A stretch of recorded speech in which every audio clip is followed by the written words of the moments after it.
Sorry there. Well, let us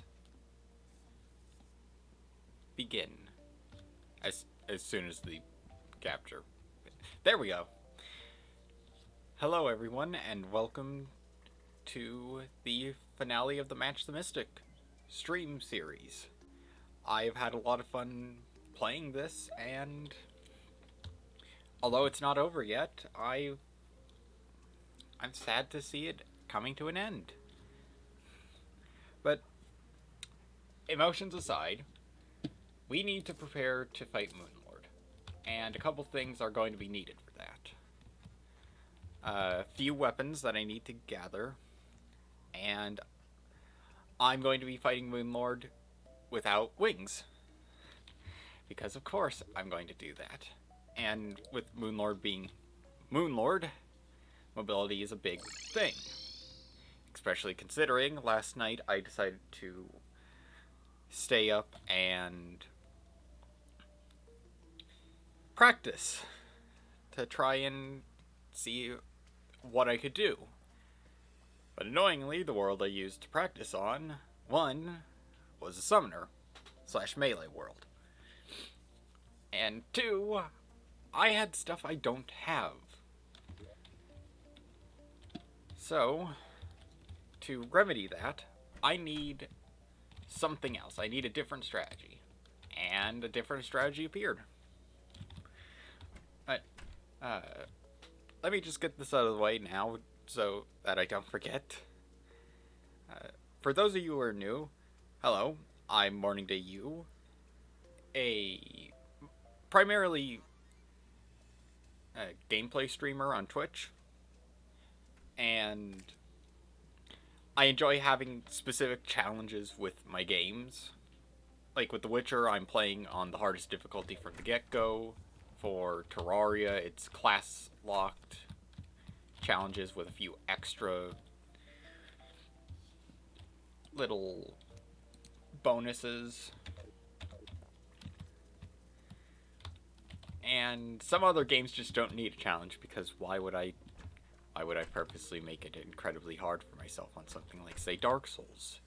Which I'm not going to stream. I'm never going to stream a Soulsborne game. Like a true Soulsborne game. A Soulsborne game spin-off, that's free reign.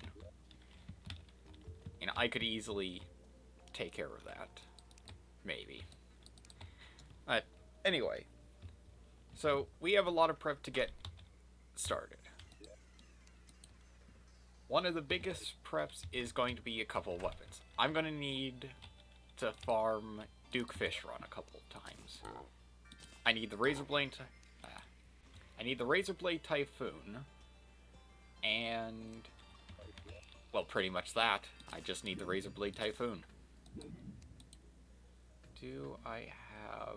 I don't seem to. That makes this a bit difficult. Okay, so now I'm going to have to go down to a mushroom area and hopefully get myself a truffle worm. And I figured out from last stream what happened with the whole pick saw. Turns out that's just a random drop you get from Golem and not guaranteed. So, yay. I'm not worried about it too much. But I do need to worry about getting the stuff from Moonlord. As my practices have shown me, you either have high mobility and sacrifice damage, or you have high damage and sacrifice mobility. And I'm sorry if the stream's a bit choppy. For some reason, my network connection isn't too great.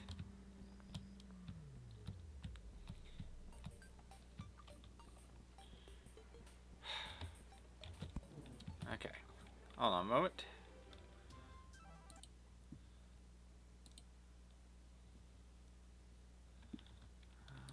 No, there we go.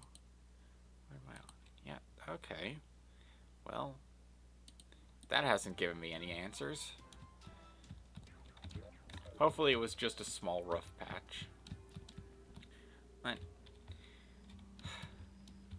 so, I'm a bit nervous, because I did successfully fight Moonlord on that Summoner World. But also, that was a Summoner World where before fighting Moonlord, I fought the Empress of Light. Which, I'll tell you, was not easy, as I refused to fight it at night. And for anybody who doesn't know, fighting the Empress of Light at night is an easier fight. A lot of rhyming going on there, and it's not on purpose.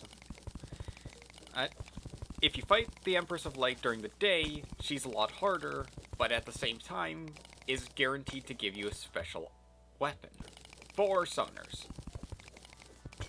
And it's kind of a summoner's ultimate weapon. So, if you really choose to fight her, and you don't mind constantly trying to find prismatic lace wings, then you should be fine.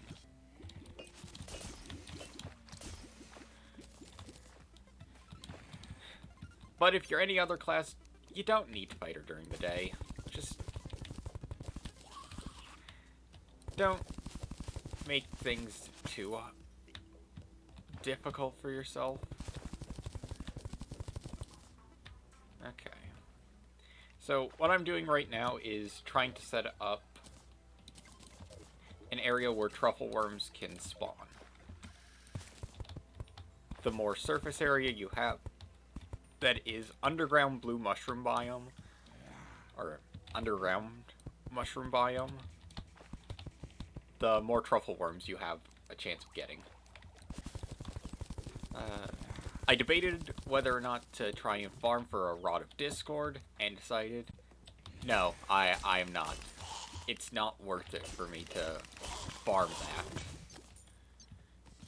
Not because it's not great. It's more...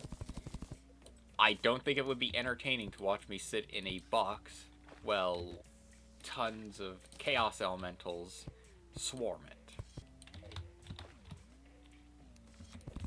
I find that a tedious and incredibly boring process that nobody should have to see. Oh, wow, tons of worms.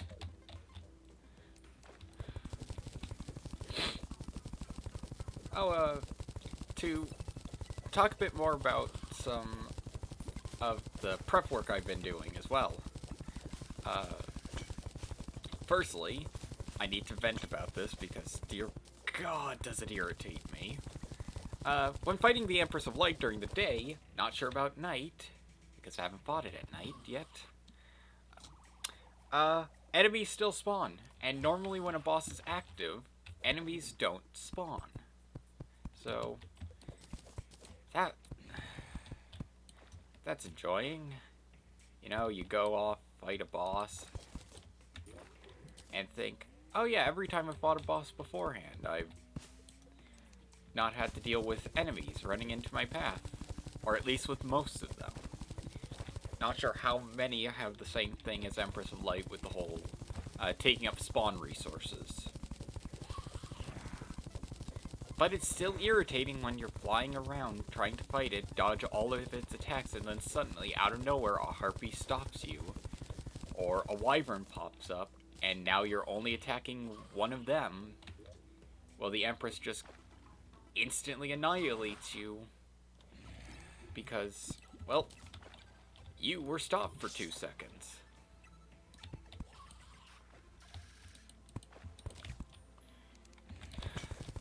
Now this will take a while to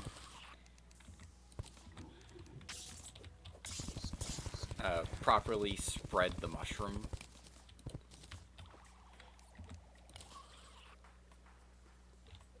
But in time, this will give me a lot. I mean, as long as I don't get those annoying fungus turrets. I should be safe enough. Seriously, those things are irritating.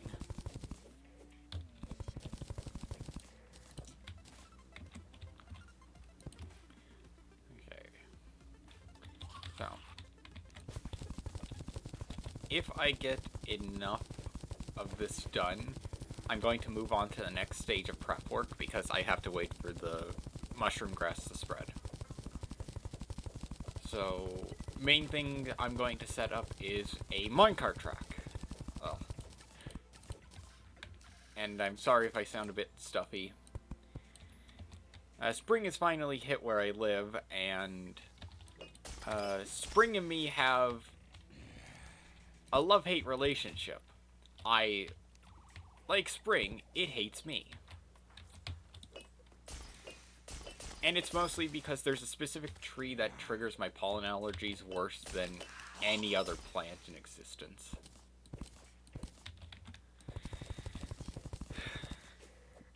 So, yay, I get to suffer because nature decided a very specific plant hates me. Okay.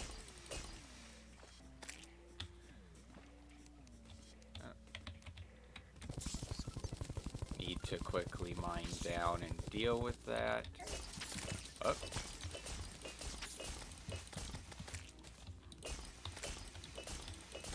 I hate those damn things. It's mostly because I don't want to deal with their shenanigans.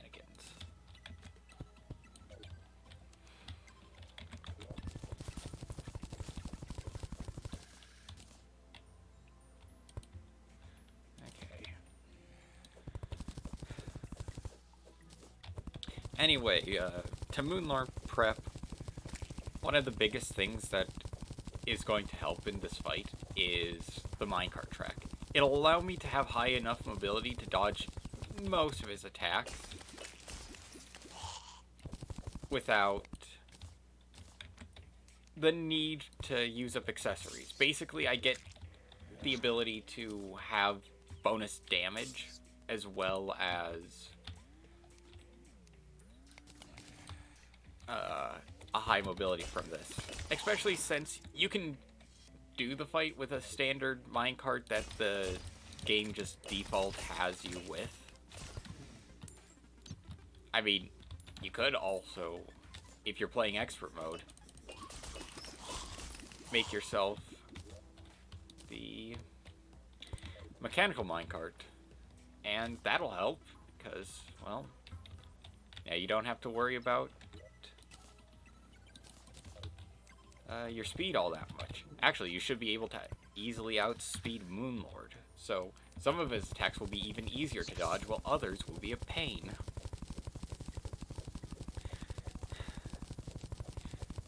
But for the minecart, I need enough wood and iron, I believe.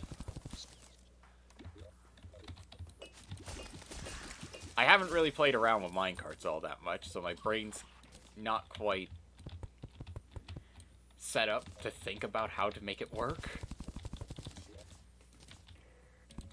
So, this will be a first for setting up the minecart to be a proper looping track.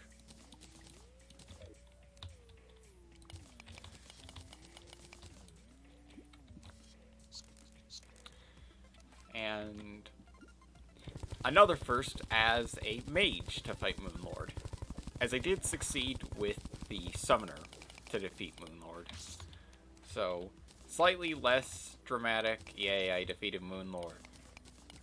Or for the first time. Because, not the first time.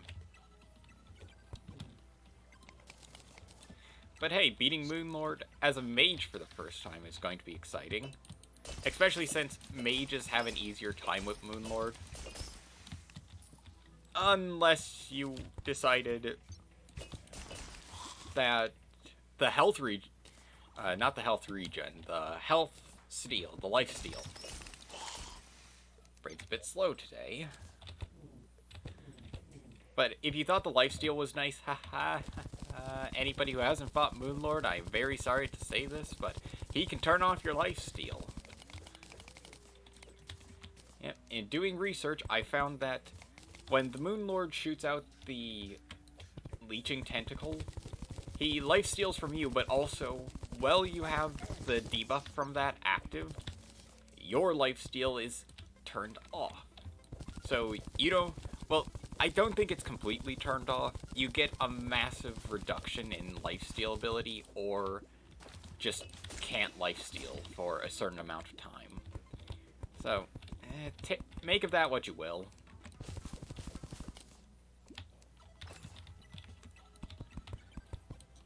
And if you plan on fighting Moonlord for the first time, definitely prepare with that in mind. So, if you really want to use your Vampire Knives, Lifesteal spell, or the other aspect of the Spectre Robes,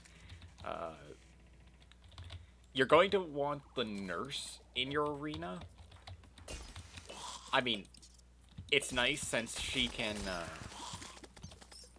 heal you up. And that doesn't eat into a potion usage.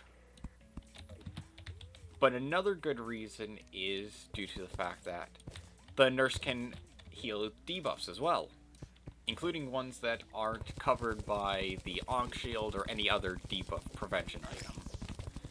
Okay,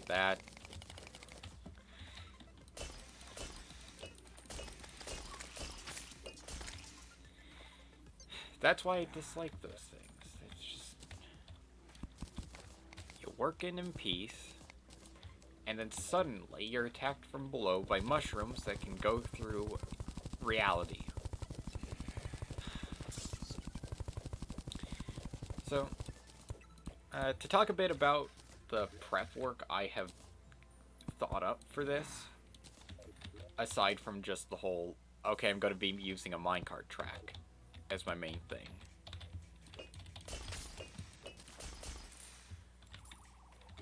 I've also thought about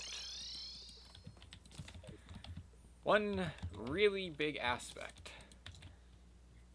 How much do I want to devote to life regeneration? Just natural life regen.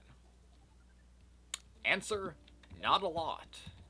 Since with Moonlord, it's either a case of you're dodging enough of his attacks to survive, and you don't really need to worry about anything else because, well, if you're dodging most of his attacks, you don't need to heal, so you just keep up the damage.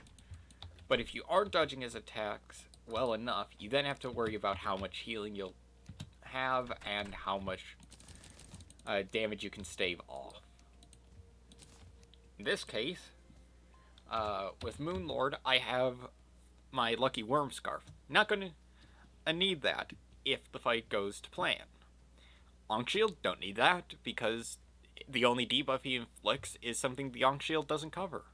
I mean, knockback is there, but on a minecart track, you don't suffer knockback. So, that's gone. Wings, haha, you're on a minecart track, don't need those.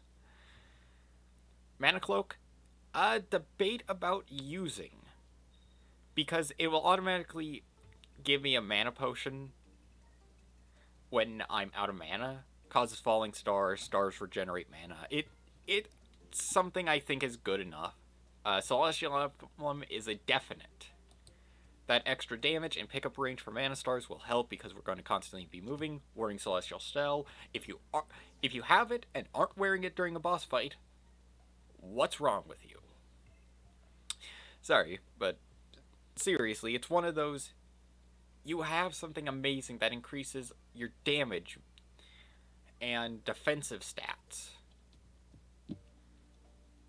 and you aren't taking advantage of it. Charm of Mists is nice, and the Ban of Mana regen is nice, but both of those aren't really required for this. So, not going to be needing those.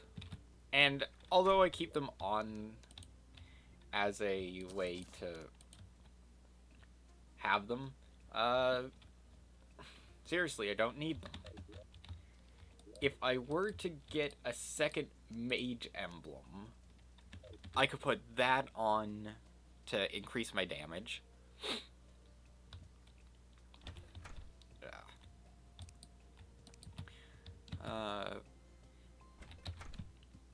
Trying to think of anything else. I think at this point I just work on... Oh, nope. Stone, refined stone, wood. There we are. I think at this point, I'm not really sure what else I need to say in preparation. I mean, Razorblade Typhoon is going to be good because it homes, and the mana cost of that is better than the Nebula Blaze. So, although I would get a homing weapon that is more damage, it's not really all that much better. Okay, yeah, iron and that.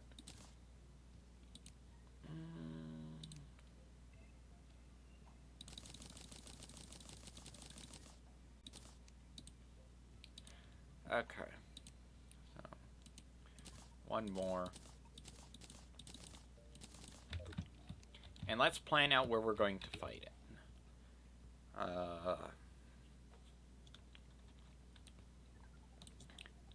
Honestly, it just needs to be open enough. So, if I really wanted to, I could have it centered around my destroyer arena.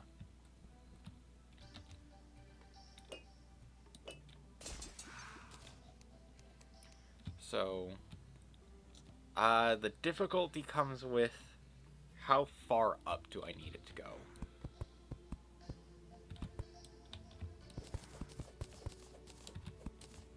So that's 7.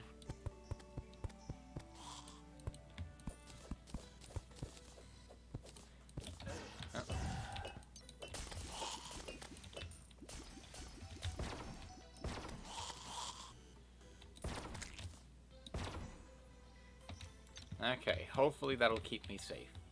And I think there should be good. Oh.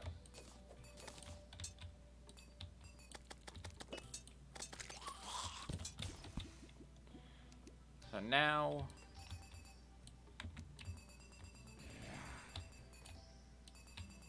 I think using that, then head up.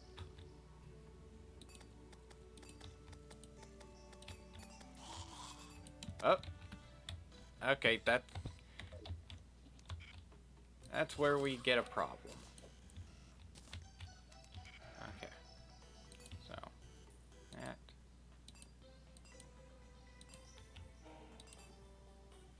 Oh, no. Let's figure out the height of that. So that's 14. I think I want to go with my tried and true 15.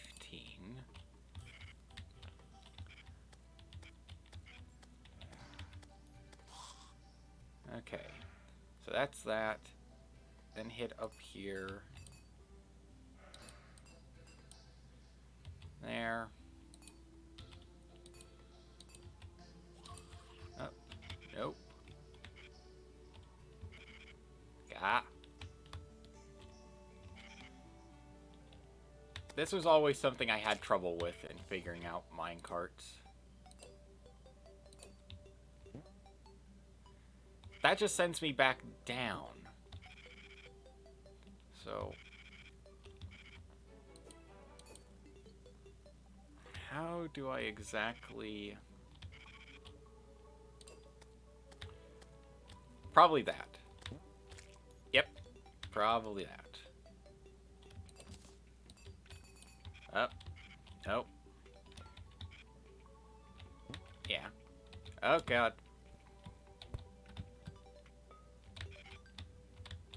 Oh. Okay.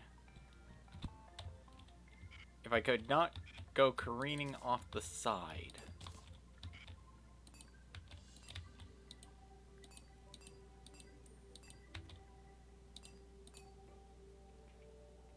So, one more. So just going off of this. That. So those are in the same positions. This has now caused a slight problem.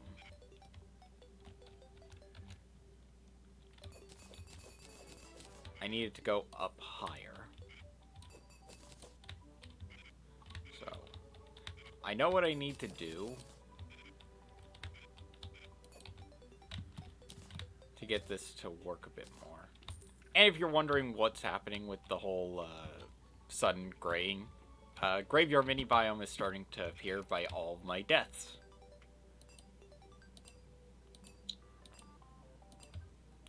So maybe a 20 would work.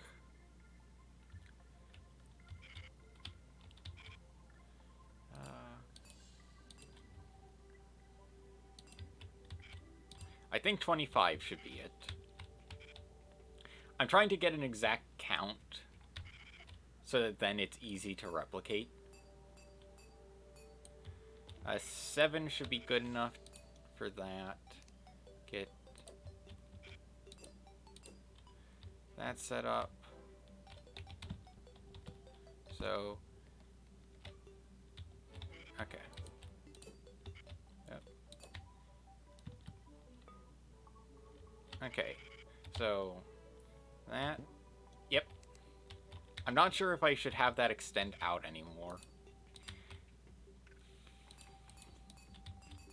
Oh, there we go. Starting to make spaghetti. I like spaghetti, but not when it actively endangers my life.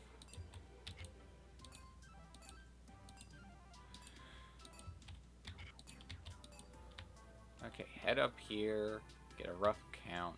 Actually, no. From down here, where it starts. So that's roughly 22. Ah! Begone, foul demon! Okay. Another thing I can do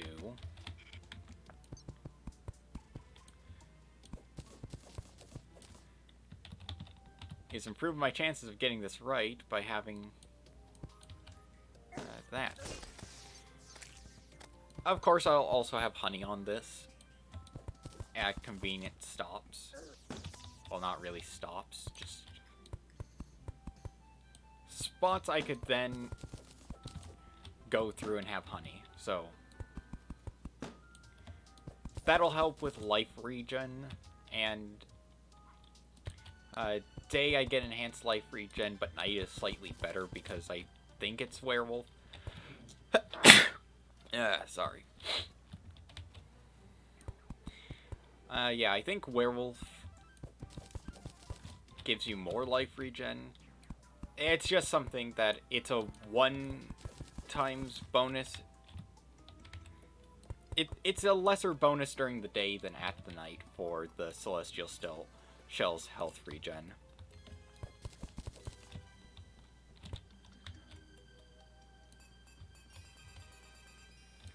So now the question is, how far out from this do I need to go? So, once again, ruler. So, so that's roughly 22 blocks, 42 blocks out. So then with this, I go like that on that block there. So I then pull that. This is all for exact measurements, because if I go too far on one side, that could mess everything up, and this is something I haven't tested at all. So I have no clue how bad this could be. Damn it.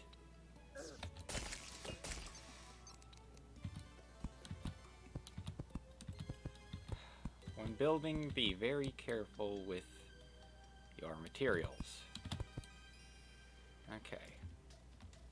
So, if I...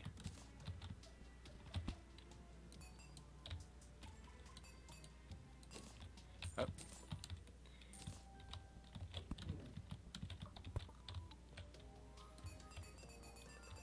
Okay. Some Terraria stuff confuses me,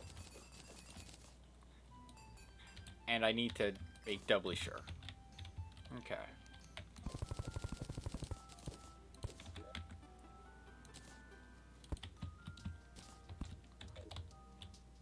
So then, from here to here, yeah, so 42 from that corner. So I take 41 wood blocks, a bit more than that.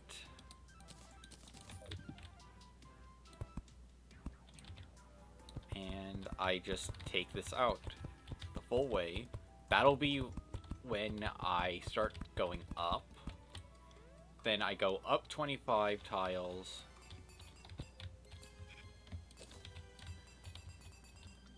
And from there, it should be easy to finish.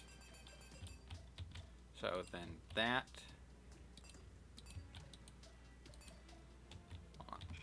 I realize I can use the same strategy I do with tiles with this.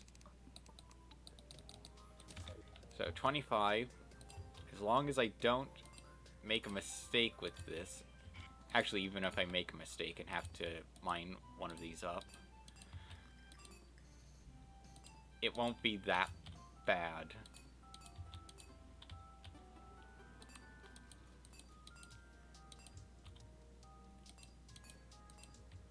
So there we are. I can now get that set up. Move this across. And I just need to figure out how far out this spot is. So that's the common point. So then you go, so 7, 1,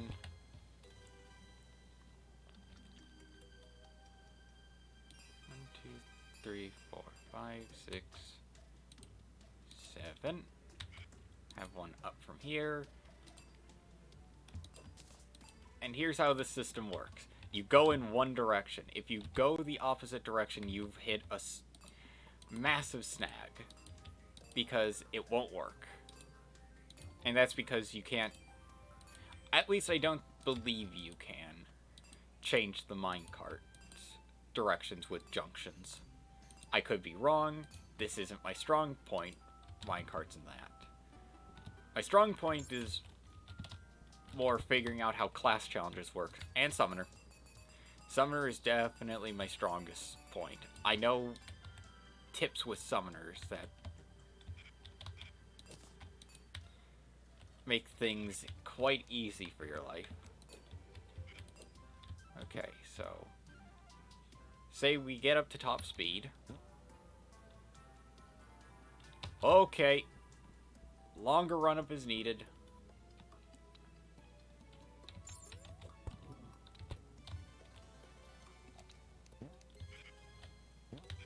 So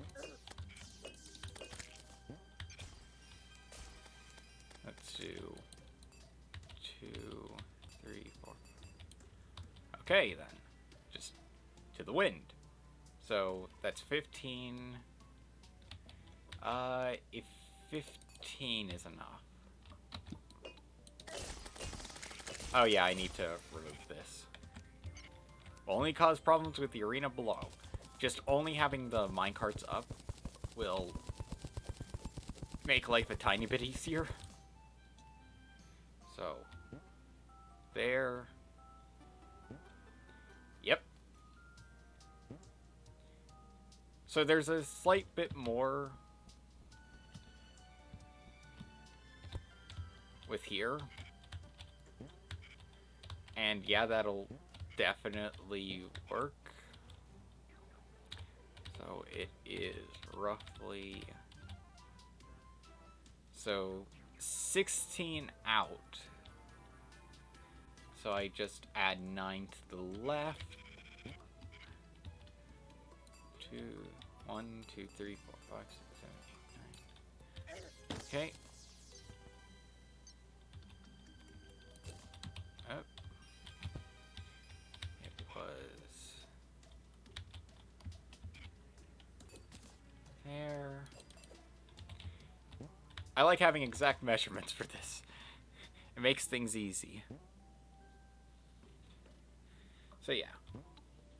And if we accelerate to top speed, we shouldn't go flying off the edge anytime soon. And we can just simply fire what we need to. Only problem is our center area, but that's actually keeping some regen stuff going. So that actually saves us some problems.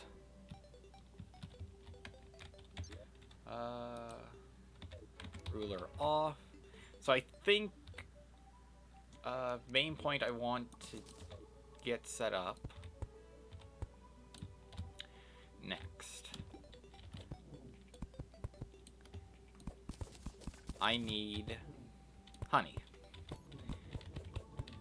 Because I already have 2 bits of health regen done. I don't need it to be big, like in my other arena. And that's on my personal world, so don't worry about having missed anything if you feel like you missed something.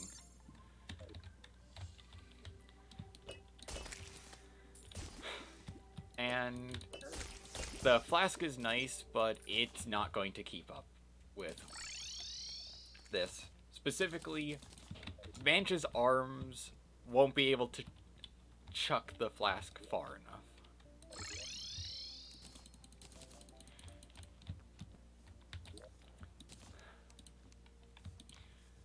So, to remedy this, we need our new weapons. And right now, the flask is nice, and the Shadow Beam Staff is also nice. It's good for close quarter stuff. Where is it?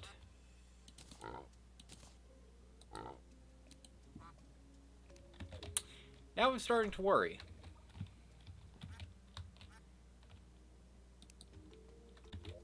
Okay. Double check here.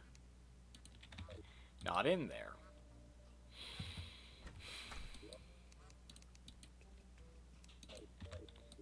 Please.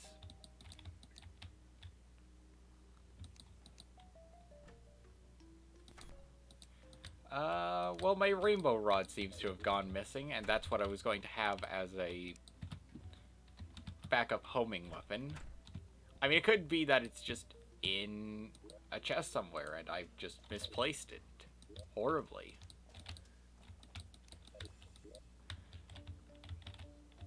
I mean, I don't think it should be missing.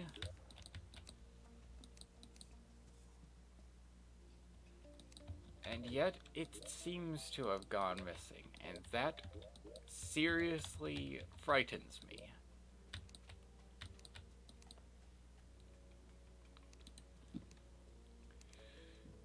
Because I don't know where it could have been taken to.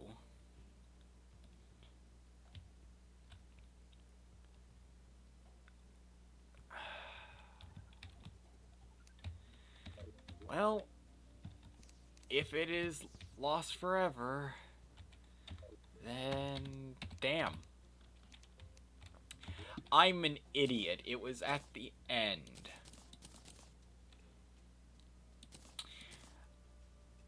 Welcome to the one and only stream where somebody is so blind that without being blind, they can't see anything. I fumbled there. I'm very sorry for that. Okay, let's try and figure out more of what we could set up. So we got that. We need to go to the jungle for honey. Unless we have honey already in one of our containers. So that's 2 water bottles with that. 2 empty buckets. Well, going off to grab honey. And I'd rather not take honey from another area because that'll be a pain to deal with on its own. Grab 4 of those. And do I already have the bubble blocks necessary? I don't believe I do, so I'm going to make a stop at the hollow first. I mean, it's in the jungle, so...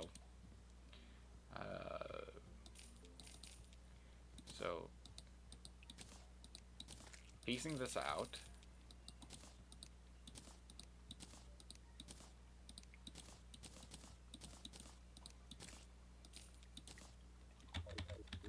Okay. 10 bits of honey. As long as I don't need... Actually, no, those...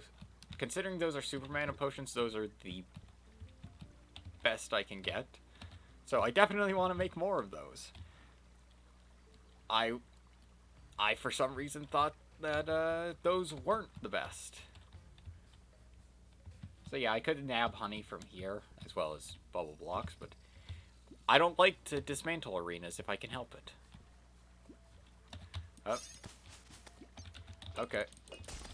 Close quarters, therefore we break out the flask.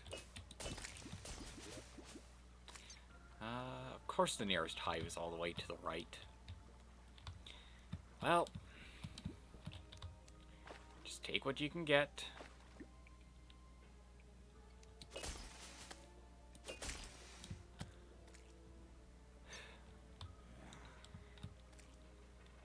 So,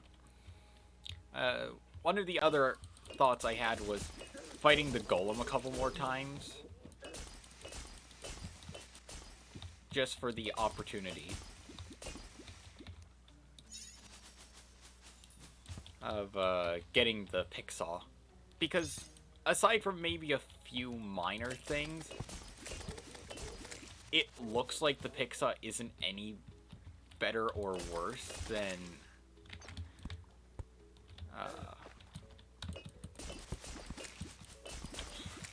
yeah, brain's just gone today. The pick saw doesn't seem to be any better or worse than Shroomite Digging Claws. So, the bonus seems to be with that with the Shroomite Digging Claws, it could be the tiniest bit faster, but you lose out on a bit of range, so they work effectively like a drill.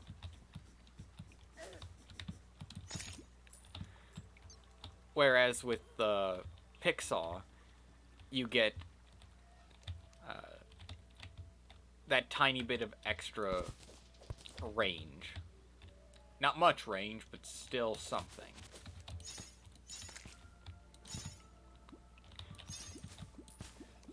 Okay. That has been obtained. Move those around. And back to our arena. And of course, this minecart strategy could still work if you were to use it against something like maybe the mech bosses. Please don't take my word for it, as I have not tested this, as I will say until the heat death of the universe. We can, at the very least, remember that you can't do things like what I was doing. You can't put blocks on top of bubble blocks without having other blocks there already, as you just saw.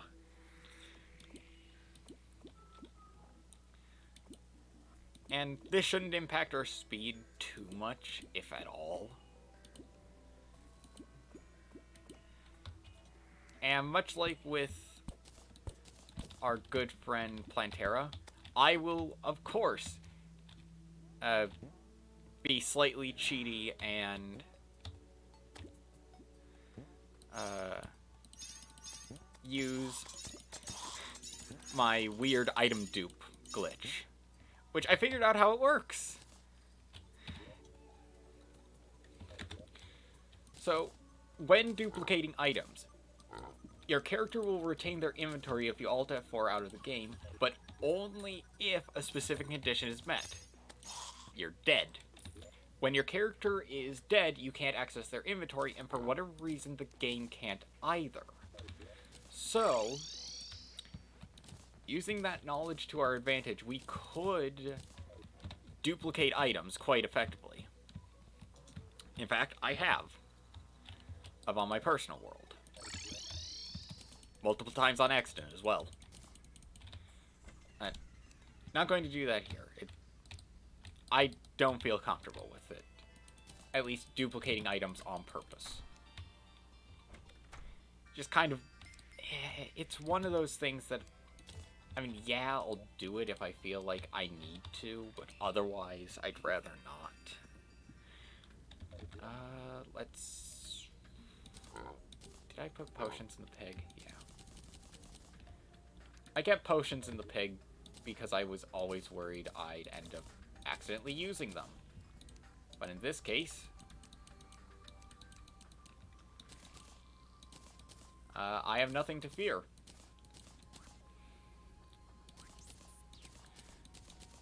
So, let's get ourselves another magic power. So that's 4 minutes. Beating the Moon Lord in 4 minutes isn't going to be that difficult. He says, and then ends up failing Moon Lord several times. But, if you don't really want to duplicate items, but you want to try and retain stuff as best as possible, the simplest way of doing that is by setting down a chest with the items you don't want to lose. Right next to the arena you're going to be in. And then from there comes the tricky part. You need to make sure that you've saved the world before Alt F4ing. Because trust me on this, you can really mess up your game save if you think you saved it and then turns out you didn't.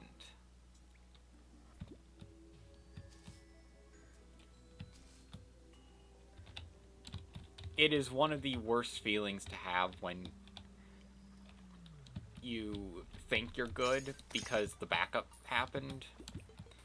Like, you just feel like the backup happened.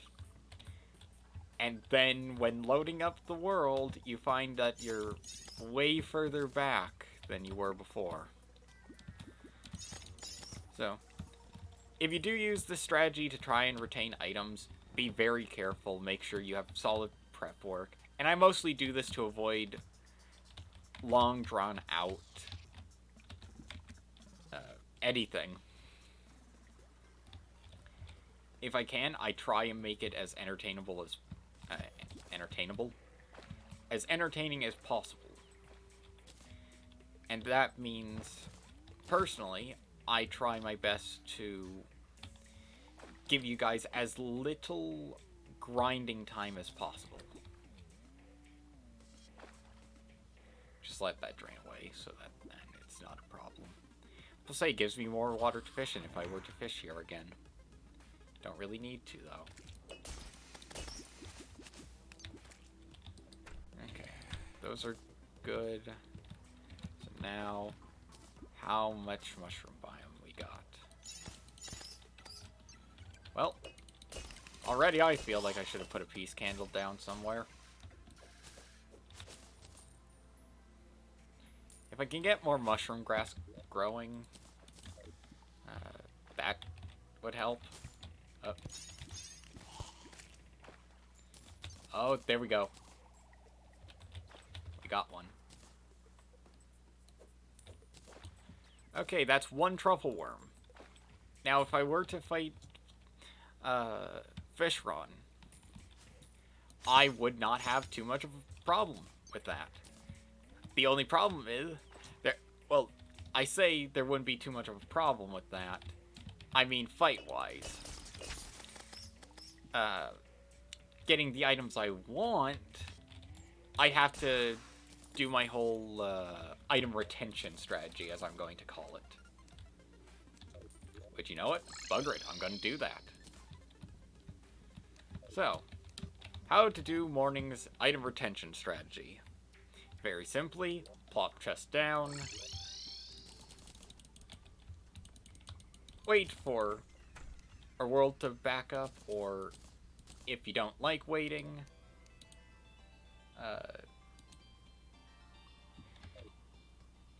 just manage without. And one thing I am going to do is I am going to do a cheeky bit of duping. And it's mostly because I don't want to grind for the damn unicorn horns. No, let's use something nicer. Yeah. So, we'll go to the ocean. And yeah, I took down the arena there. Damn. Okay, quick pit stop before the ocean. To our forest area.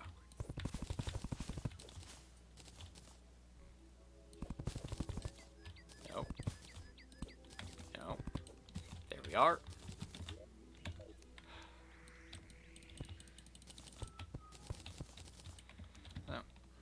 Oh, another thing about the item duplication. Bug. I'm not exactly sure how early on it was. Like, I'm not sure how far back the version history is for it. Like, I don't know if it was available essentially from the beginning, or if it's more a thing that was brought in, well, accidentally brought in later. I would think it was something that happened sometime with the change of how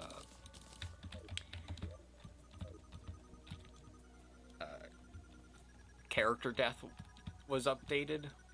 Like, before you didn't have the timer, you just had to wait.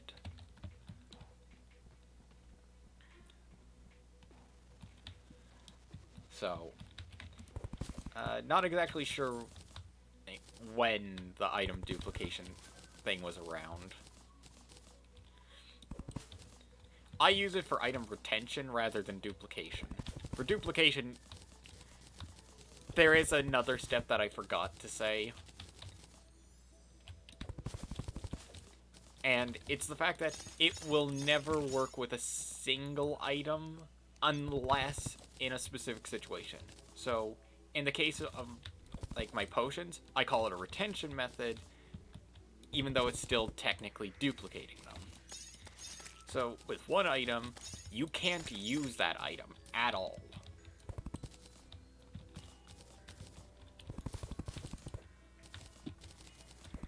So, say I wanted to duplicate my truffle worm.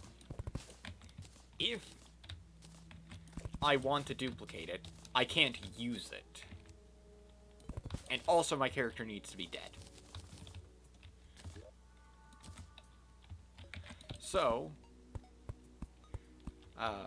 easiest way I found to kill off a Terraria character is through fall damage. Get high enough up, you take care of it instantly. The other would be summoning a boss, but that's a waste of a summon item. Unless you're also retaining / duplicating that at the same time. Then you have a bit of an easier time. You have a bit of an easier... Yeah, no, you have a bit of an easier time. Don't know. I thought that was wrong. Anyway, so... right now, I realize one of the problems I had with this. When building a fish run arena, yeah, you can be as close to the water as possible, and that means you'll never have the issue of flying too high up to, well, almost never have that issue of flying too far up that fish run just despawns. But technically the ocean biome goes into space. Why did I do that? Oh, there we go. So, grab this.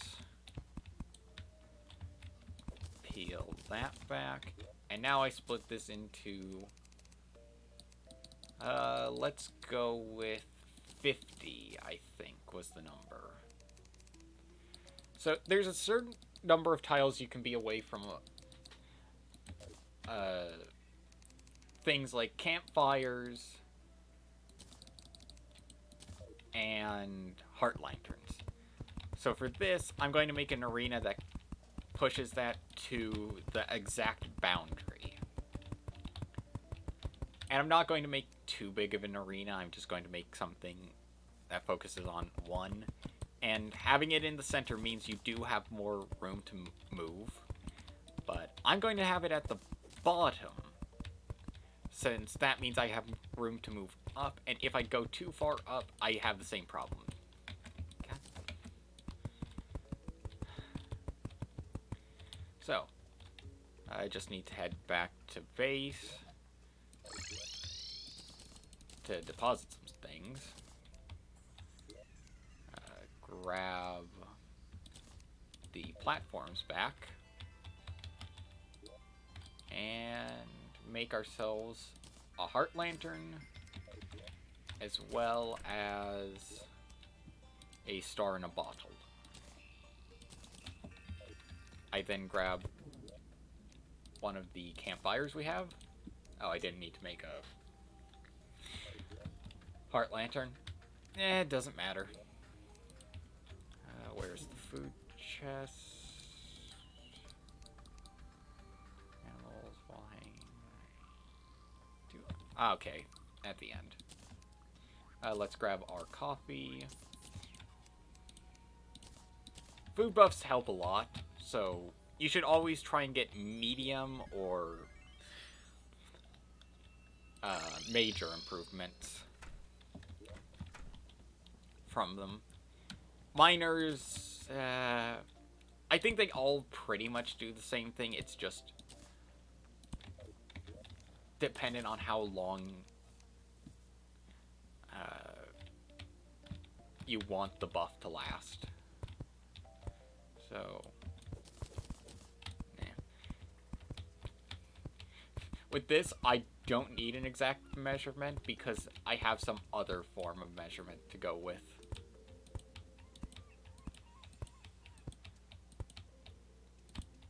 And that is, as soon as I lose, there it is. So any further, yep. So...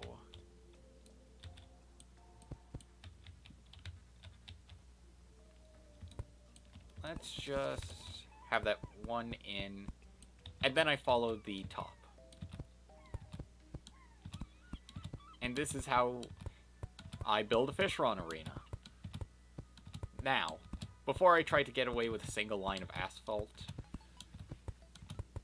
and I mean, it kind of works.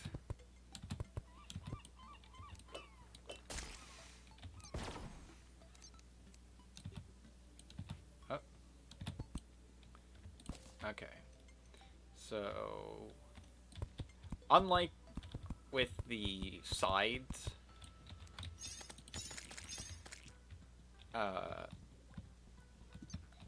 I just, as soon as I lose the buff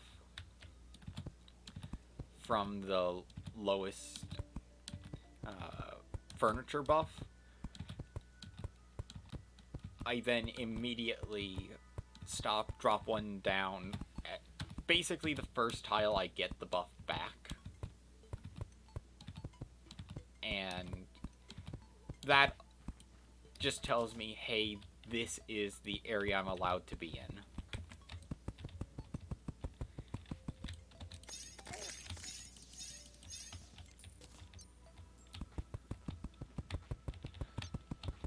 Thankfully, with our rainbow rod and rainbow gun, fishron shouldn't be too much of a problem.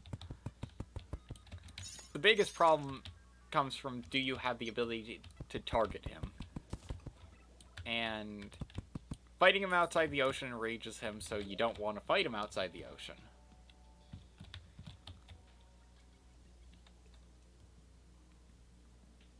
I'm dumb. And technically what we can do is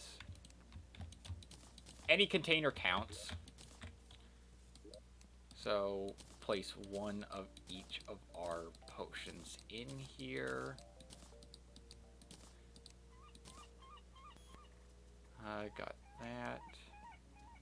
So then, settings, save, single player, that. If you didn't want to see the behind the scenes of all of my stuff, very sorry, but can't avoid it.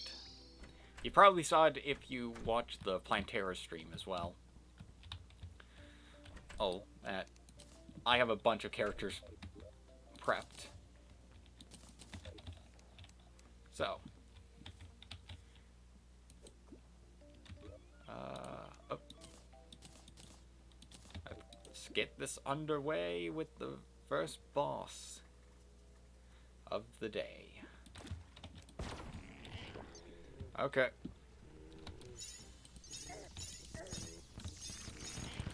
Okay. So I won't lie, I'm used to having a pretty fast mount while fighting the fish run.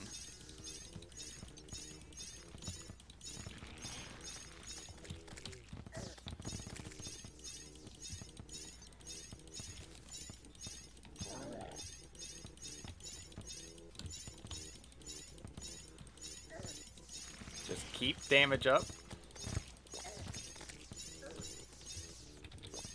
Dip down. Accidentally hit a Sharknado. Okay, now he just charges.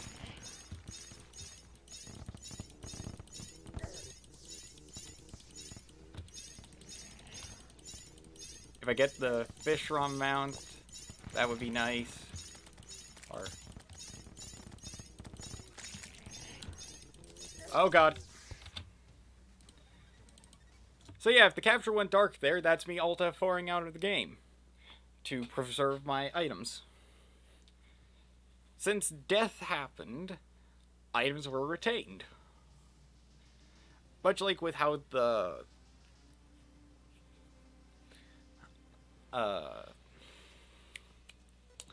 Plantera thing happened. It's going to take a bit. I chose the wrong character. Sorry about that. I have been on autopilot with the character I popped in as. I mean, then again, I have also suffered the fate of, well, now I just have to deal with that problem. If we wait a bit, we can regen some more health. Actually, if we get close enough to the arena, we'll also regen health. So, hold on. Get that set up.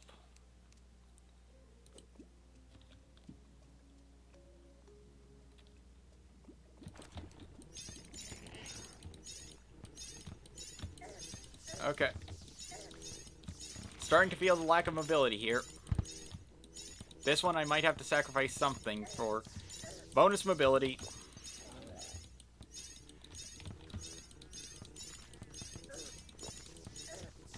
Yeah, no. This is going horribly.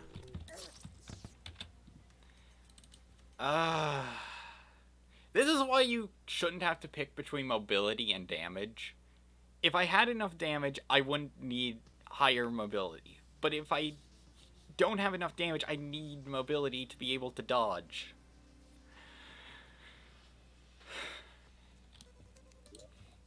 You need some balance. And if you think this is going to get tedious and boring, this is how I'm going to be summoning Moonlord if I fail on the first try.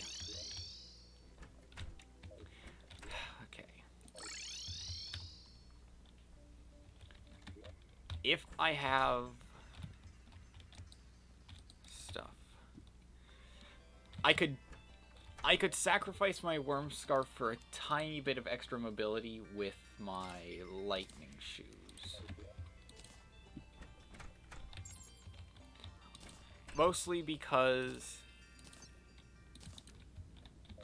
Okay, so... I'm saving so that then I don't accidentally dupe lightning shoes. Because I've accidentally duped an Onk shield.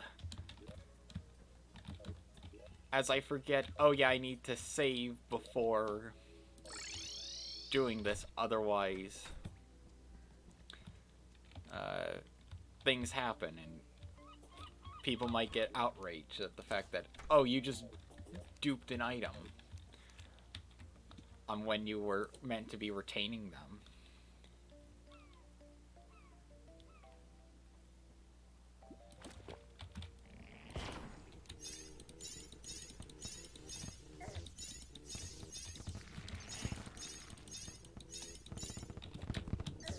Okay, that was bad. I'm trying to use my hook as, like, a replacement Rod of Discord.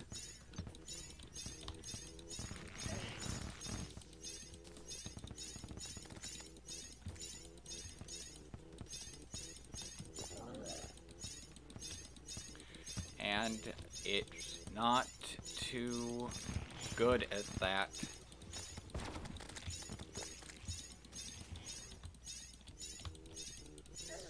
Okay, now I'm in slight danger. Because if I can't dodge his charges effectively, like right there, I switch direction and I get hit for it because I've lost a lot of my speed.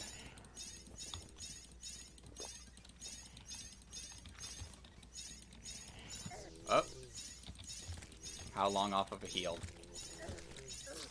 And I die there because, guess what? I couldn't get off the ground!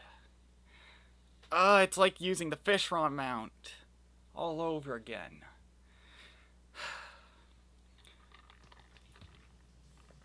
I've had this weird problem.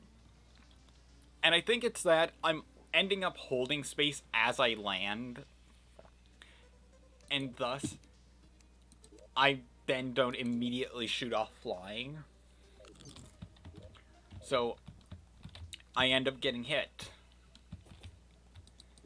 And this is definitely difficult. I mean, mostly due to the reason that I'm trying desperately to do this at a time where I don't have to worry about pillars. Okay. Okay, that was bad.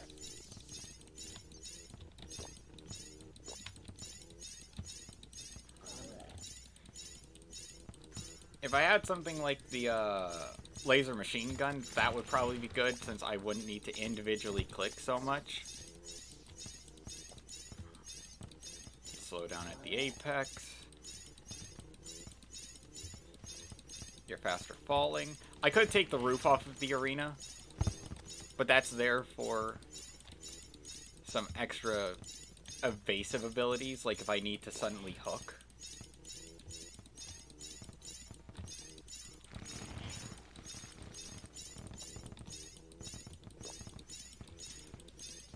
Another thing that would help is the Empress of Light's insignia, but that's something I don't really have access to. I am dead. Yeah.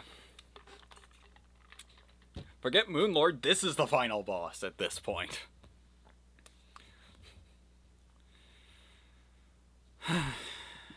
I'm trying my best.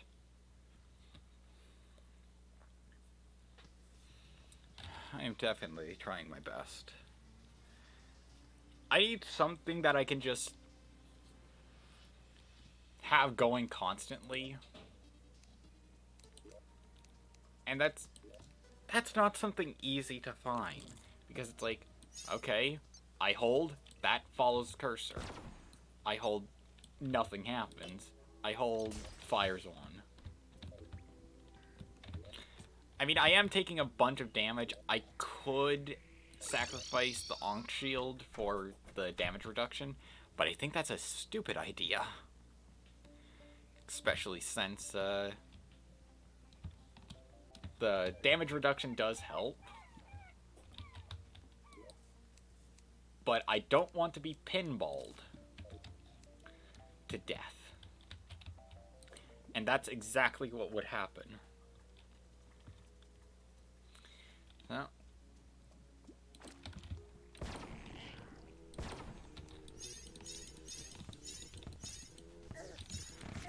I am definitely... That was just a complete failure. So definitely one of the problems I'm facing is the time it takes to descend through a platform. Descending through a platform eats up a lot of your mobility.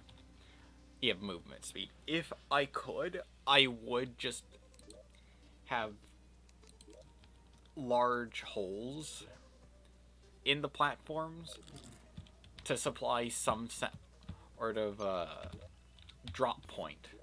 I mean, another thing that I could do is, if fish runs above me, I can use my my rainbow rod, because that'll home in, but otherwise I just need to use the flask. Because I think that will do a bit more damage, maybe. I'm trying everything I have to get this to work right. So, roughly there. No. Roughly there. There we are.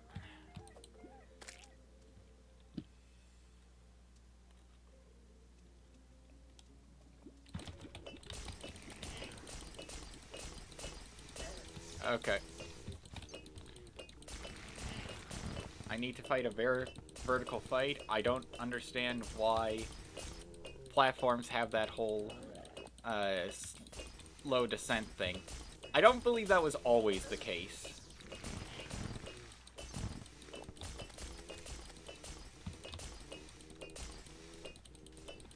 At least it doesn't feel like it. Yeah, no, the flask was nice, but it's definitely not damaging enough.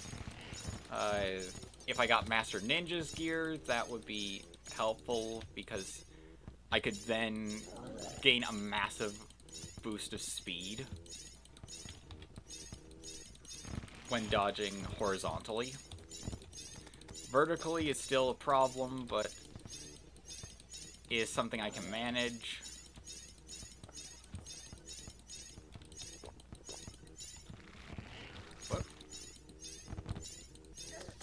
Okay.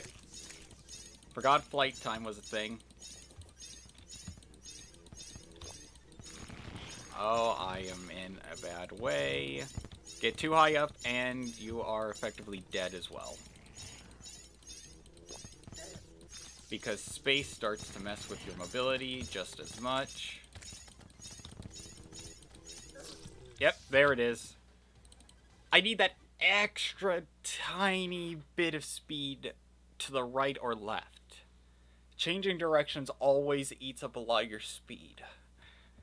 And I don't understand why the calculations work this way, but diagonal movement is faster than any sort of vertical or horizontal movement. Even on things like mounts that are faster going specifically horizontally and vertically.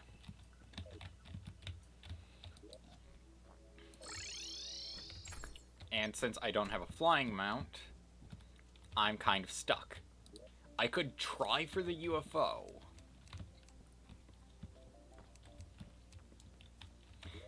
And I'm not sure if that would be good at all.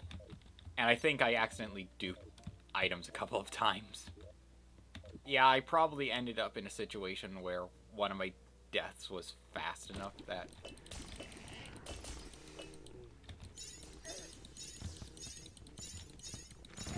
it caused that kind of problem, and yeah, if I had some sort of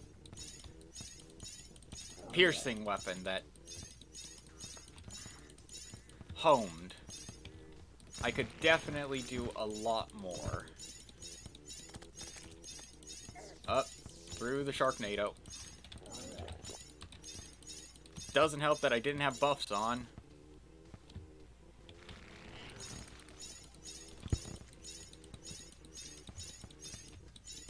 Don't start to glide, just go.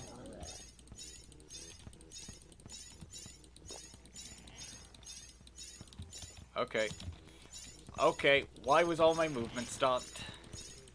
I genuinely have no clue why I ceased all forms of movement.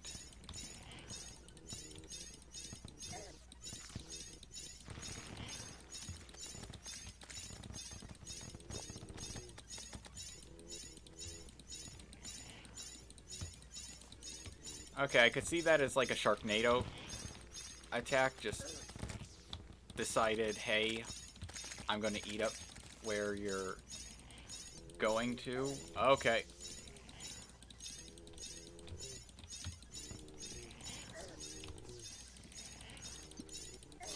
No, it's so close.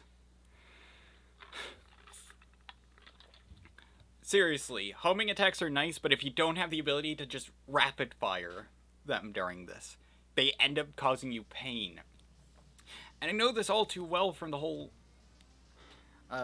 chlorophyte ammo problem.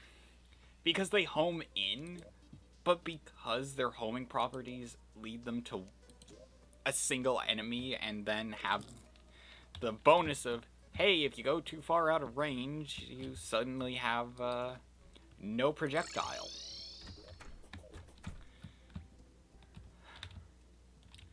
It's something that eventually just tears away at your ability to do as much.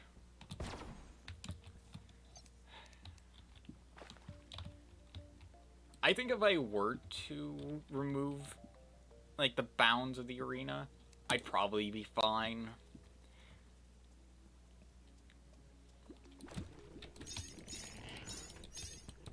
Just because that is definitely one of the problems I'm encountering. Also the fact that, although the hook is nice, as it does work as a pseudo Rod of Discord, you still have the problem that it doesn't have any momentum carrying capabilities. Which is something you kind of want in some hooks. Like, if the hook is good enough, it should easily be able to assist you by giving you a rapid burst of speed. Okay, seriously, what was eating those shots?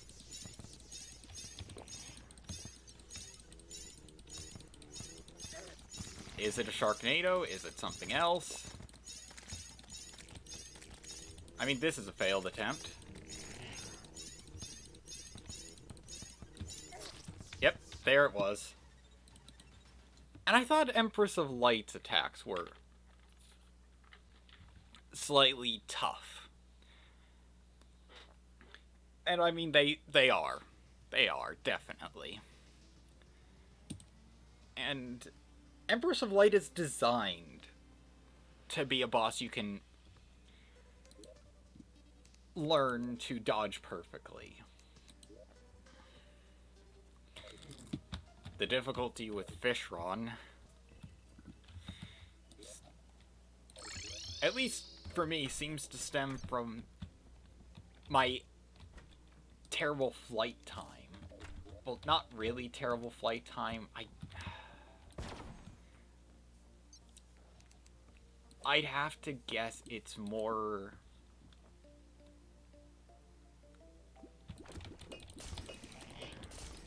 my lack of attacks that home in and help. Nope. Nope. Nope. Nope. This is a dead attempt. I think it is, at least. moving.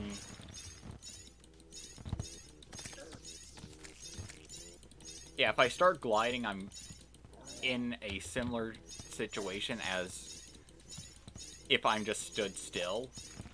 I essentially lose a ton of momentum, and then to essentially clue into my thought process on this, every boss has a kind of rhythm to them, and mine's kind of being disrupted by the random, okay, now my attack is just over there.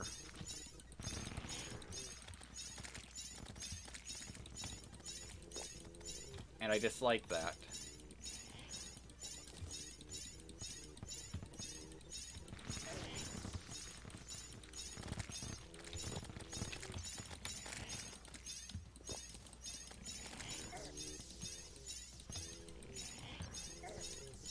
Yep, there it is. I mean, I could do a strategy where essentially I'm infinitely falling, and that will dodge most of Fishrun's attacks during that final phase. But, I don't want to do that.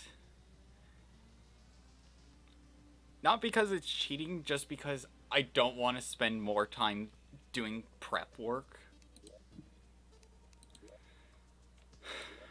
Especially when I'm so close just fighting him naturally. And what the hell is up with the network setting? Hey.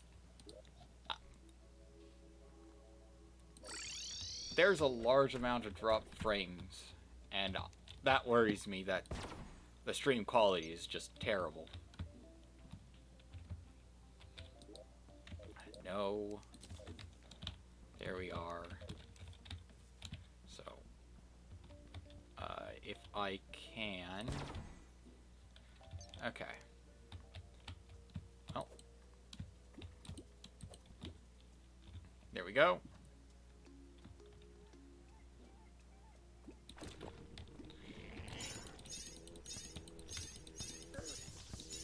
Okay. Yep, there's the screwed up momentum stuff. Until you teleport, you can't hit space to dislodge your hook. Fly, you fool.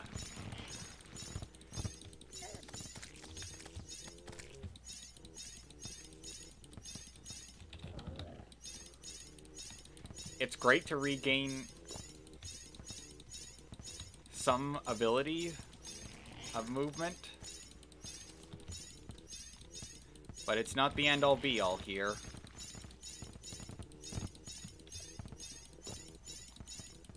Especially with how close it gets.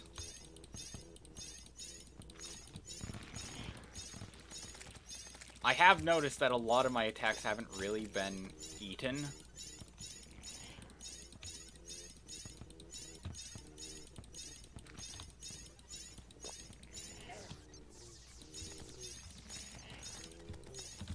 Okay.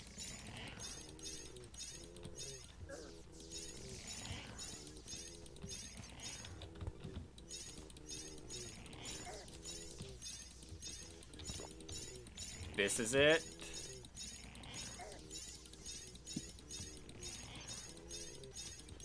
Don't you dare cheat me this time, game.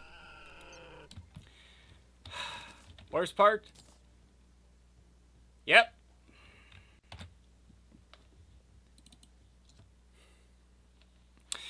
Worst part.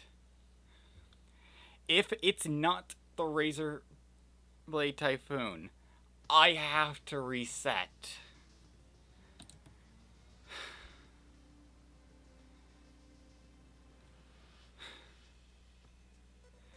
I mean, this means I don't keep the loot I got, but I only want the Razor Blade Typhoon. I may duplicate the bubble if I feel like it's useful. Okay. Also, I need that to be more diagonal.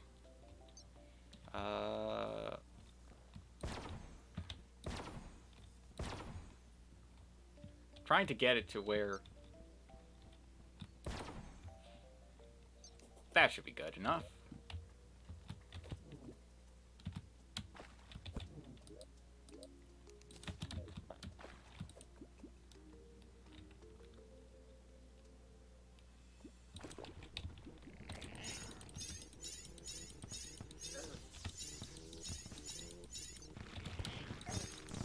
Okay. Got hit a slight bit.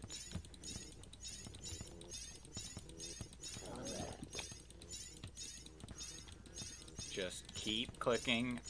If you really hate the sound of my mouse, I'm very sorry. Also, if you hate dead silence, also very sorry for that.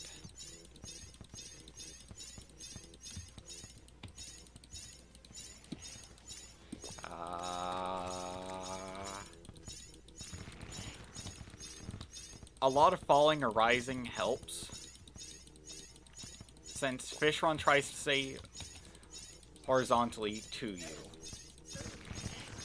And that was me really messing up.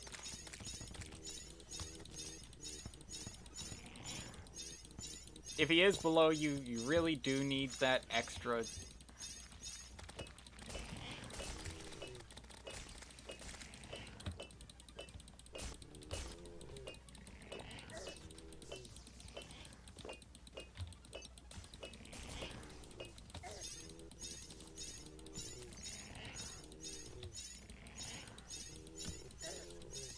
Oh, yep, there it is.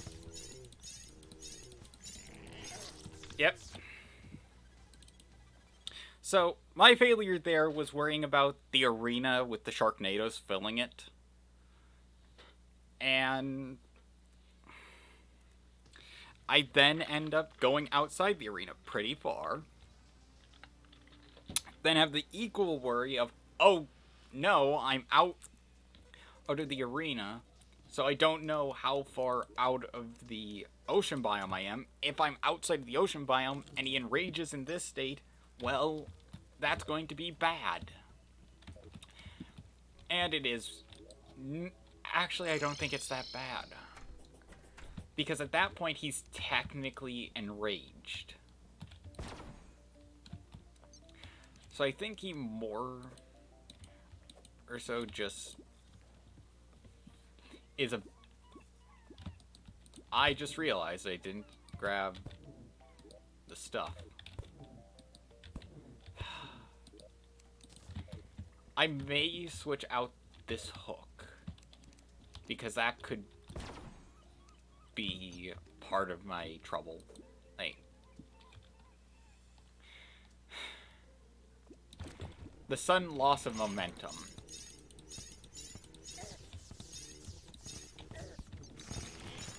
Like that, I would have been sent flying, would have gotten my flight back, and wouldn't have just been latched on. I probably should try and use the rainbow gun a bit more in a better position. Okay.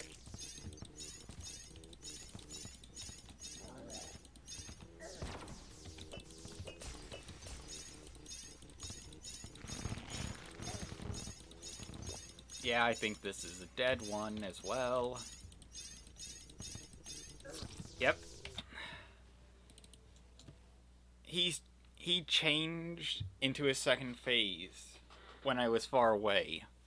So, not gonna make any excuses for that one. I was not prepared.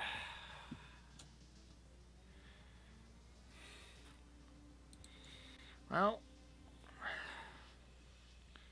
let's hope this is going smoother the next time. Of course, the worst part is the time it works was a flare-on drop. The next time, it's going to be something like, oh hey, too bad for you, but you now have a different problem. Also, I realize I could do that.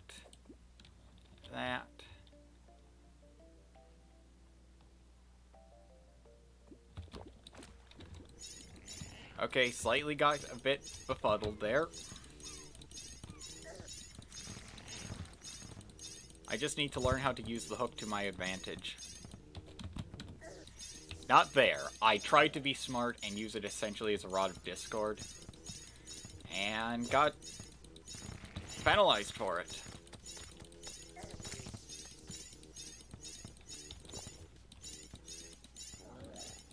I mean, If it wasn't for the fact he can 100% outspeed you through using a charge...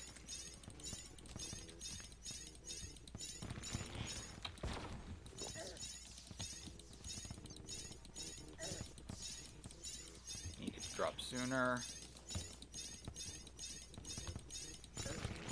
That was just bad. Technically, fighting him well enraged isn't that bad if you have the mobility. Once again, mobility is key.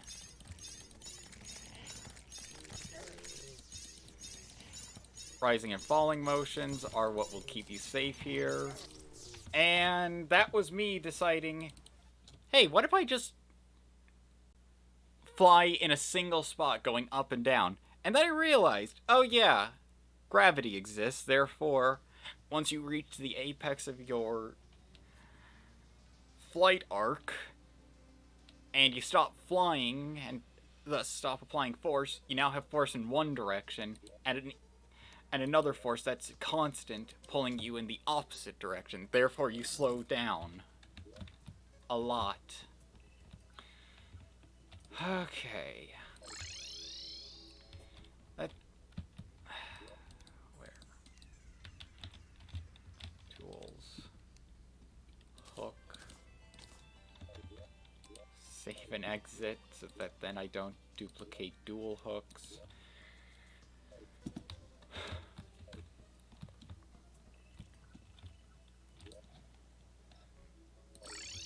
Go to the ocean.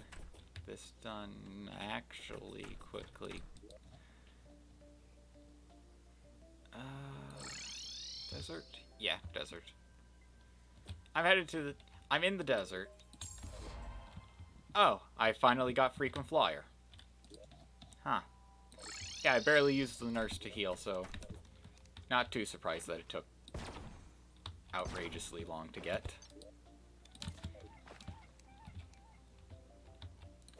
Okay.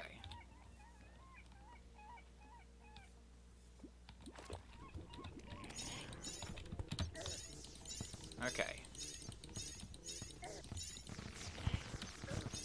Okay, that was bad hook usage on my part.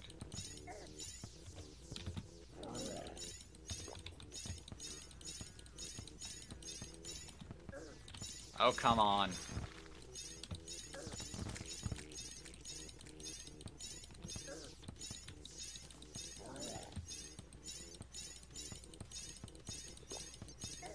Stop catching up to me! How is it that in the one attempt that succeeded, I was somehow able to outfly you?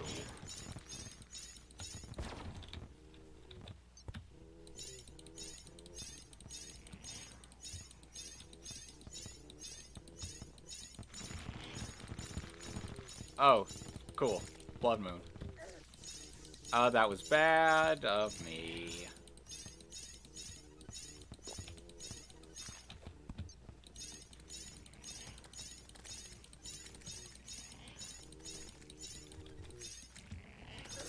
Yep. I don't pay attention at all to the teleport move. I need to learn it. And I guess my brain's still in the set of, okay, large circles often keep you safe. In this case, no, they'll get you killed. Because much like the damn Phantasmal Death Ray, Fish Run can change things up. And thus, you end up in a terrible situation where you're now dealing with an angry fish right in the way you were moving.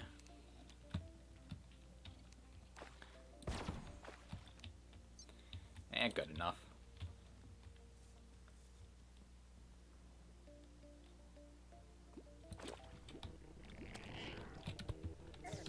Why does my space bar not seem to work half the time?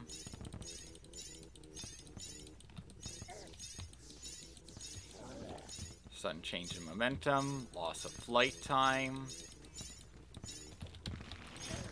No end to the pain I feel.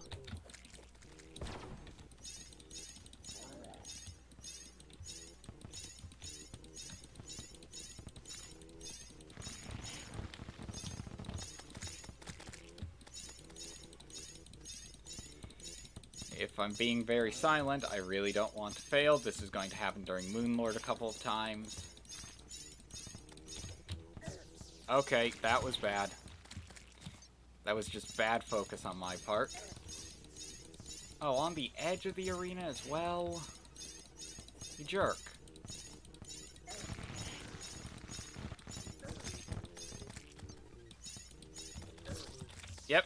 Yep. Now I'm having the trouble of, okay, let's try and use the hook a bit more to regain some of the lost speed I get and refresh my flight time, and I'm not used to that. I'm used to the teleporting hook now. It's a weird phenomenon I get in games where it's like, as soon as I change something, for some reason the previous way just clicks perfectly, but if I go back to the previous way, I suddenly lose all ability with it. Kind of like changing your main in a fighting game, because you suddenly do really bad with them, and then you're now really good with somebody else, and that then gets in your head, and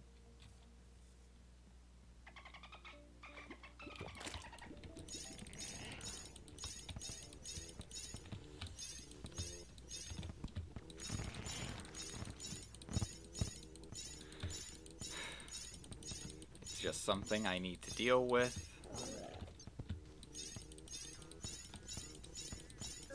Okay, that was a sign that I needed to get out of there. I need to change up directions a lot more.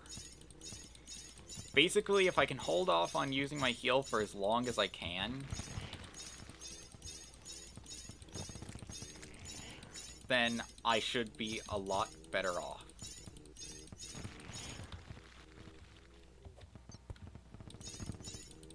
That was a long shot. That was bad, because now I'm down on a heal.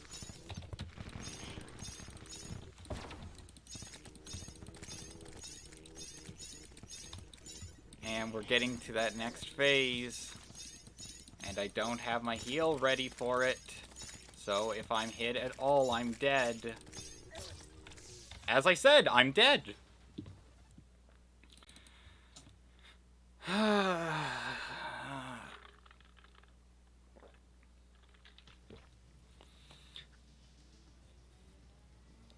I'm getting close to just being able to do this without any problem.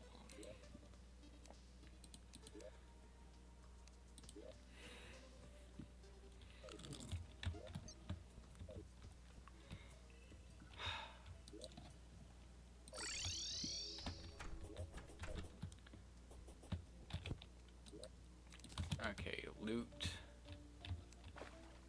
Rainbow. Fish. As soon as it starts bobbing. Buff fly away. Okay. I needed to keep moving in a direction away from the boss.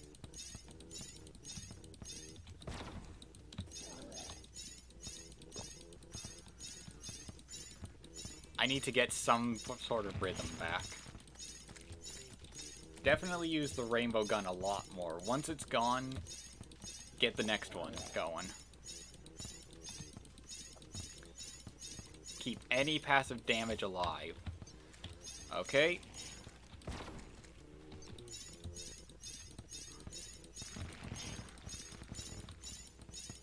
If I can focus on getting the rainbow in the right angle, I could really get some good stuff going.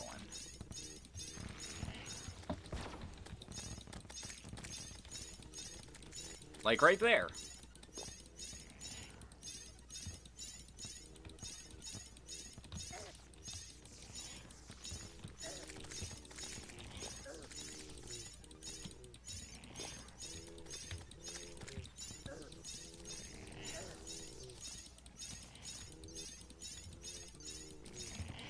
Don't you dare. Don't you dare. There we are. The tsunami, come on! So, literally, as a summoner character, I got everything besides the summon item. Mage, I have now gone the tsunami. Great if I were to use it. Not in my current situation, though. And I could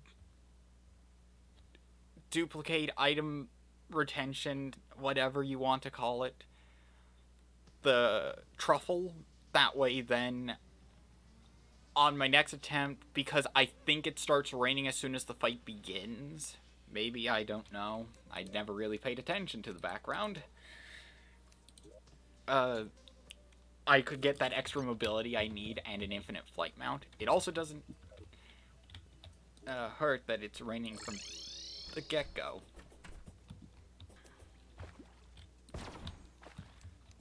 Okay. So, loot. That.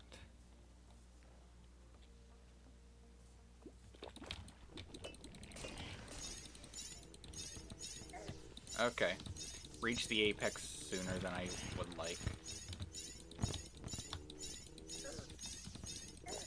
Okay.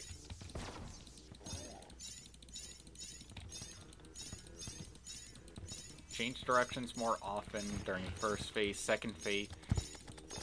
He's just make sure that you do the same, but also be a bit more diligent.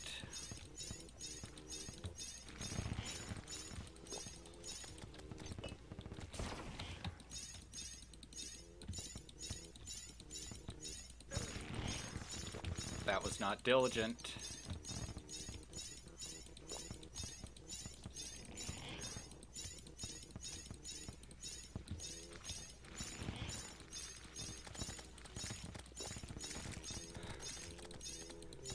Keep the figure eight going.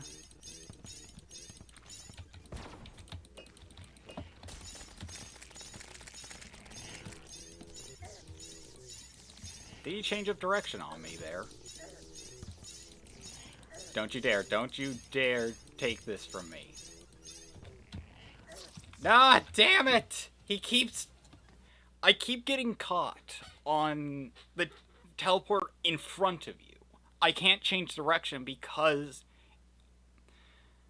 I'm not in a position to. And in the times when I am, I'm already going through a locked-in set of motions that stop me from doing what I need to survive. I mean, you know what helps? Rod of Discord. Just teleport. Or to fix your mistake. I mean, that's what I did every time Moonlord decided to Phantasmal Death Ray towards me, rather than the trailing one that it's supposed to be.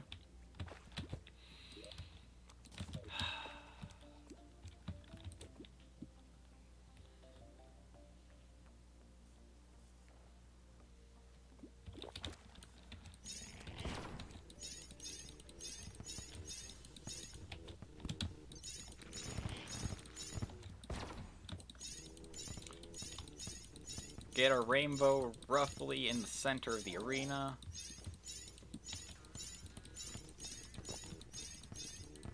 Keep the rainbow rod trained roughly on Fishron.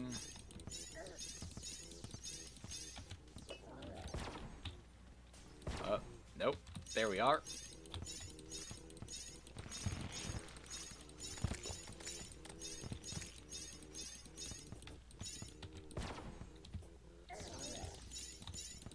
Just was caught by that.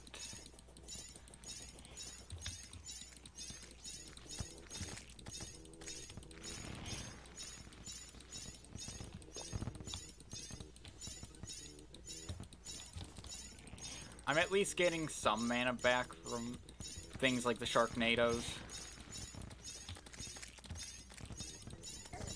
That was bad.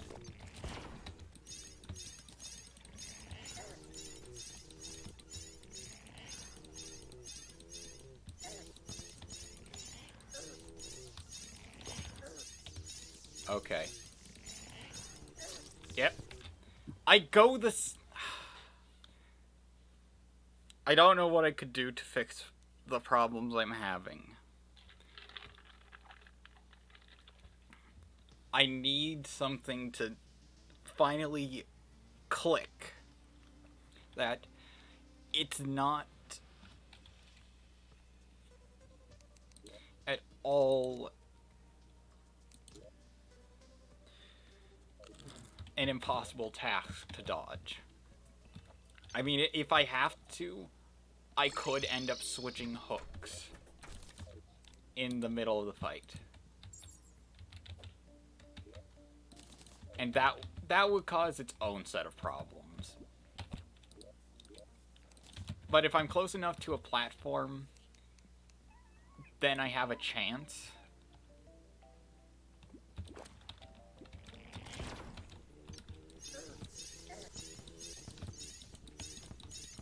Well, start of the fight, just screw up so badly that you need to use a health potion. Ah, why? This is going awfully. I don't think this will be it. What with how poorly I'm doing right now. I mean, definitely I've used the rainbow gun to full force. Or full effect. Yep. There it is. Because that deals with the bubbles, it deals with the sharks. It deals with a lot of the problems I have as long as I place it correctly. Or just fire it and hope things work out.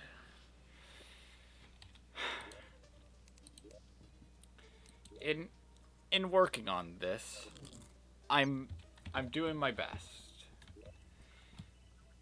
I mean, definitely the bonus flight time and speed help.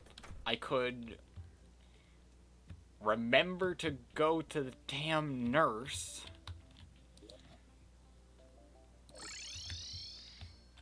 I mean,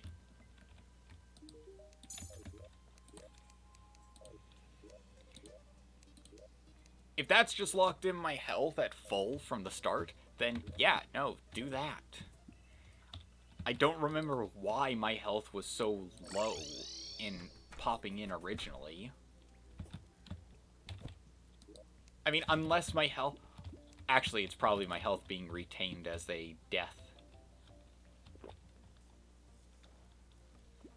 Pop that early.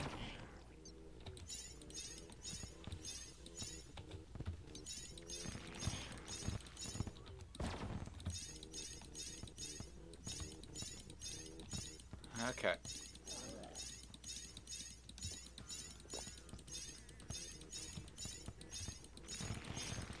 Power of rainbows. You think this would be a character whose whole thing is the hollow, right? Nope. It's just your average mage doing what every average mage does. Use the power of rainbows to kill a giant fish pig dragon.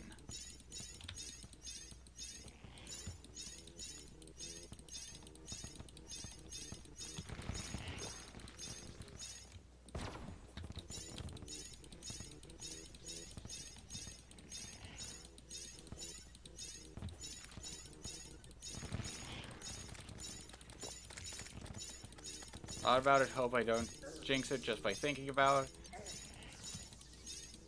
it, but, okay. There's the problem that I was worried about.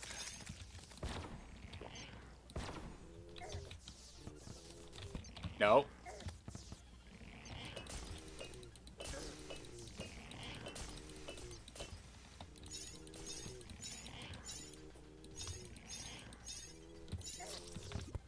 Damn it. If I didn't... If it wasn't for the Sharknado that went from bottom to top of the arena, I think I could have done that. And it's mostly that... Taking damage from that is probably less than Fishron. But my mind is geared towards just don't take damage. Your natural regen gets hit, and suddenly you lose almost all of it. And yeah, okay. So it is just that through a death, you'll always have the health problem. I think I am technically losing money with that, but no clue. Okay, up that down.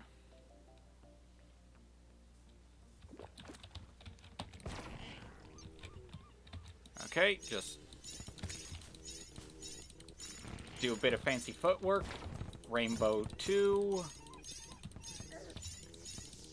Stop flying a bit too soon. Was thinking I was going to run out of flight time. If it comes down to it, just lead him away for a quick second.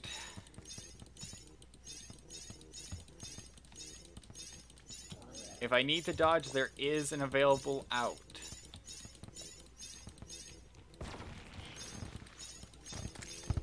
Oftentimes, the easiest solution is to just do it. Also, my poor, poor mouse.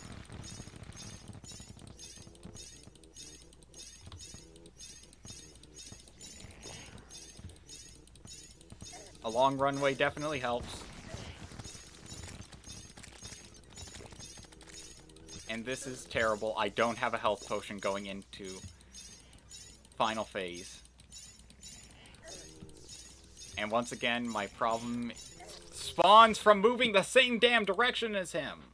Either I'm running into him, or I'm going the same direction as him. And the worst part is, I know how that move works now. It's that if you're going directly towards him, you need to be dropping immediately.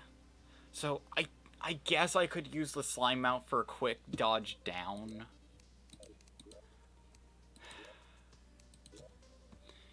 It's getting difficult to figure out how to improve this. I mean, I realize now at this point,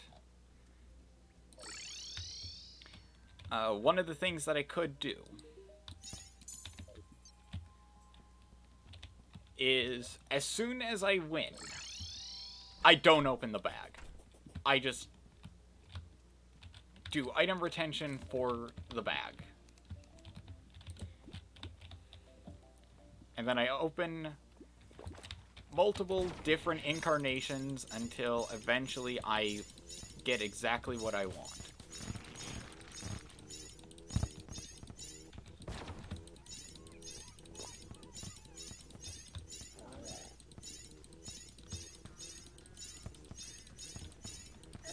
Okay, yeah, that was me slowing down to change direction because I didn't want to pop out of the arena. Where did the Sharknadoes come from? He can summon them without doing an animation. Got it.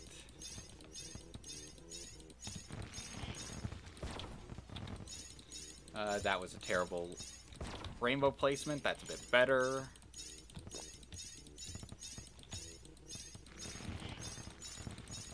If I had lifesteal, I could probably get away with that.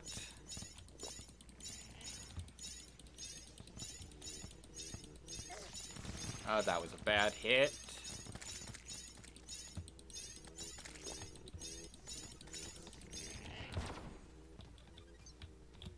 Oh, what was in my brain right there?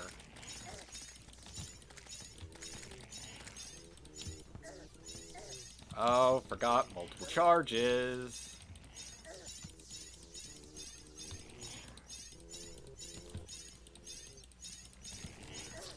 Nope. Just...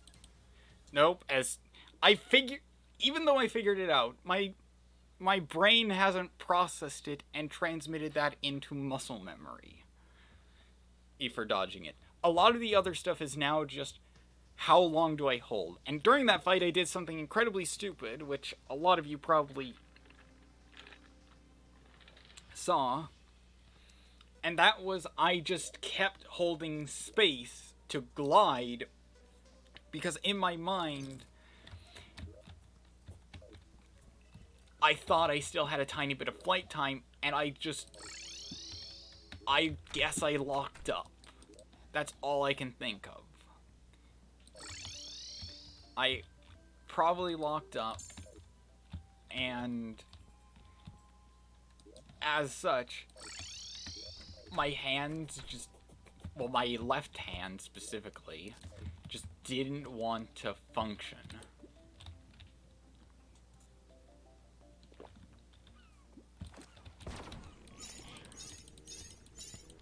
Start going left, just keep moving.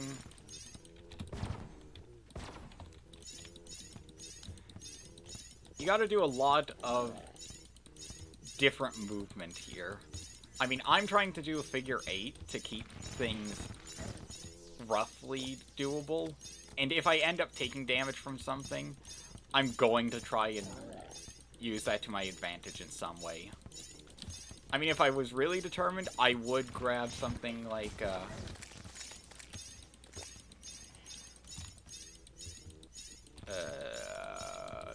Star Veil or Cross Necklace. Just to give myself some extra leeway.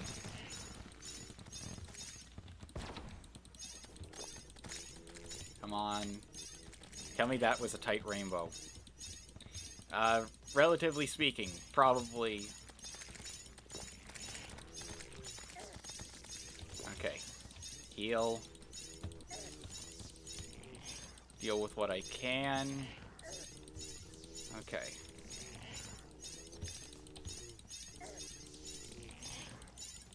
Please, no. Nah, damn it. I have to suddenly switch directions so much. Because of the bonus charges. I think it's just going to be one charge teleport, one charge teleport.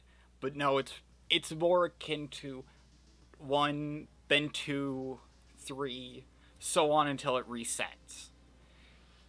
And I know that's probably where I'm getting hung up with this. I'm trying to turn this into an Empress of Light fight, where all the attacks are telegraphed and always follow a pattern that makes sense. I mean, that could be how it is. I don't know. I mean, only recently have I just discovered that, hey, when moving my mouse, I need to make sure that I'm bearing down on the back of the mouse rather than the front. Otherwise, for the mouse that I'm using, it just stops reading.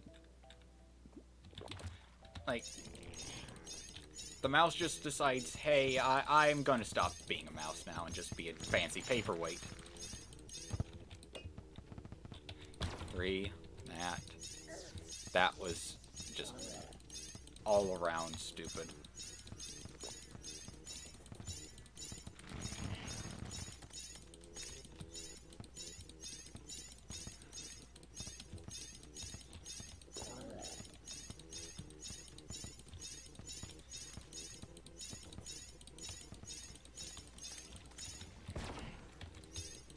Okay, that was just poor thought processing.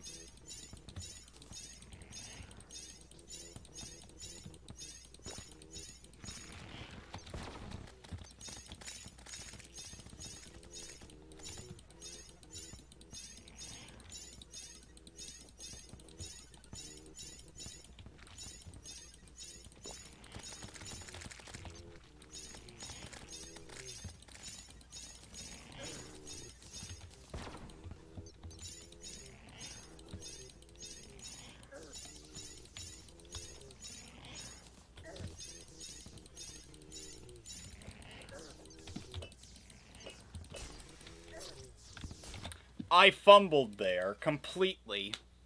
I suddenly had the problem of, okay, I get the rainbow down. No, shoot. Rainbow, shoot. Flask. Why is my pick out? I'm slightly infuriated because So, I have open on a completely different device something to check the current stream info, and the main information I'm getting from my computer with OBS. It says the stream has been live for 17, gonna say minutes. 17 minutes, and hasn't updated since. So, yeah, that secondary thing is there solely so that then I know exactly what's going on. Like, okay, anything wrong with this, anything major wrong with the stream, any new viewers, followers, activity.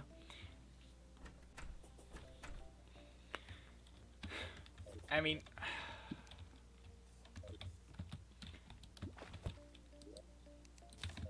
I'm starting to get exhausted with this. Just the whole... Okay, let's try this again.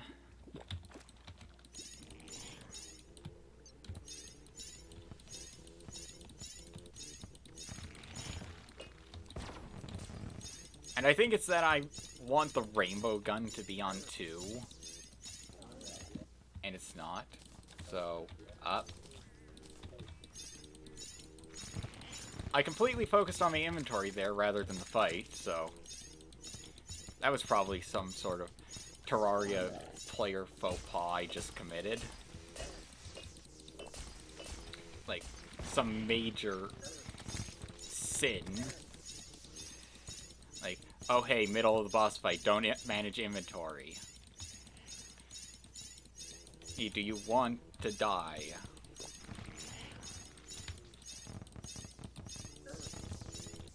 I mean, considering how I'm playing now...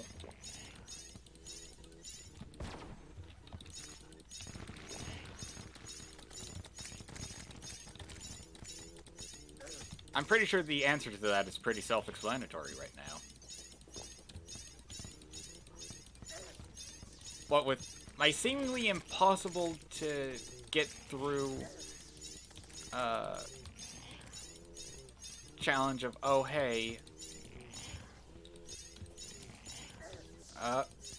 there it was.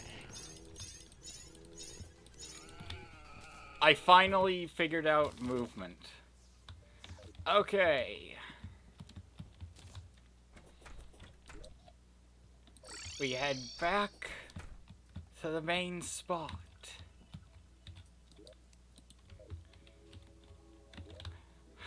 Well, we get a chest. Just a chest. Then we head back to the main spot. And you know what? I'm gonna dupe super mana potions because haha, I don't care at all. That. Okay, settings, save, single player, Manch. World that I'm playing on. And now, how to easily destroy a Terraria player.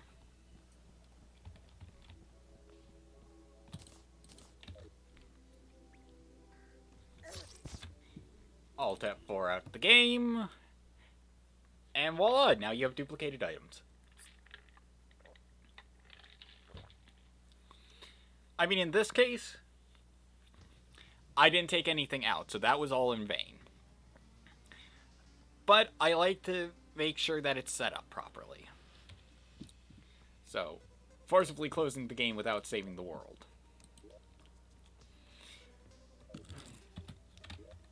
Kind of a nice way of doing that. So, loot all of that. B-Wings on.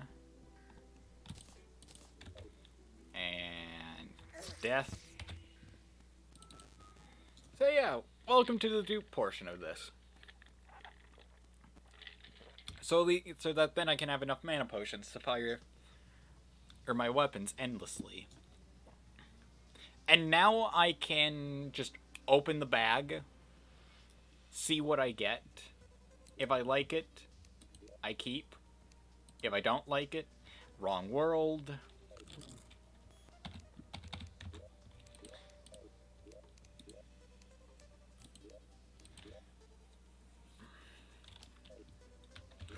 There we go. So now I have 2 treasure bags and a bunch of potions. Well, I got the Razor Blade Typhoon. Shrimpy Truffle. So yeah. This means that I no longer need wings. Down I go. Alt F4 out the game. I now keep all of that and am now duplicating. Congratulations, you've now discovered duplication. Use it as you see fit. Personally, I'd only use it for things like Luminite and fragments. Or similar stuff that's hard to get that, I mean, isn't hard to get, but it's more tedious.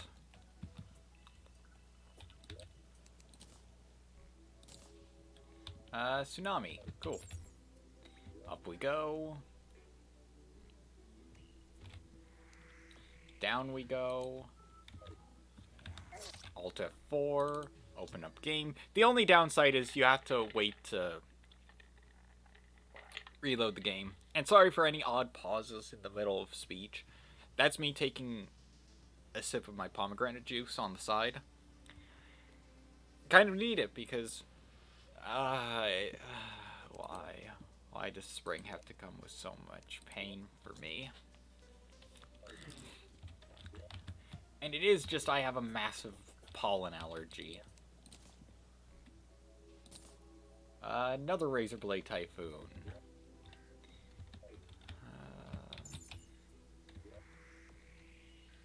So yeah, I can use the cute fish run to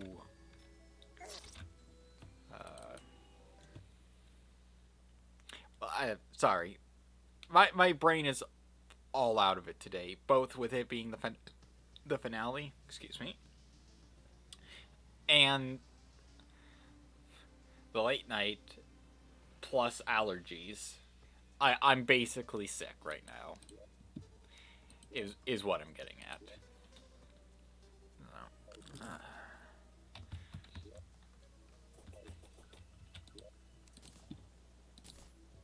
Another tsunami. Whoa. That should be high enough.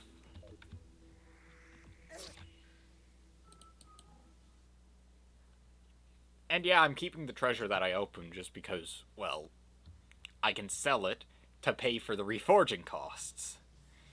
And I really want that because I don't want to spend all my gold on reforging a bunch of stuff. And then having it be like, yeah, the last thing you got was damaged. And I think I'm going to have this be the last bag I open. Okay.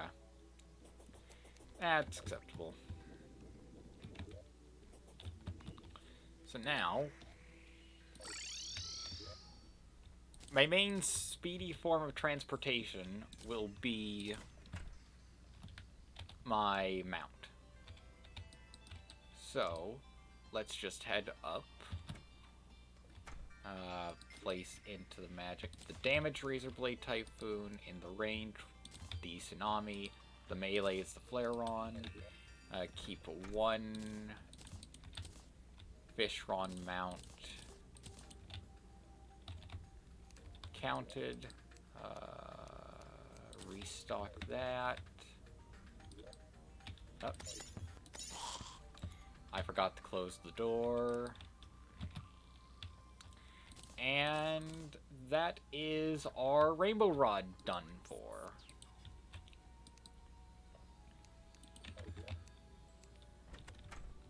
So, it kind of, I do feel really bad now because it's like, the Rainbow Rod has done so much for us in our journey. And you know what? Yeah, keep the Hook of Dissonance. Once again, fish run. Terrible as soon as you land.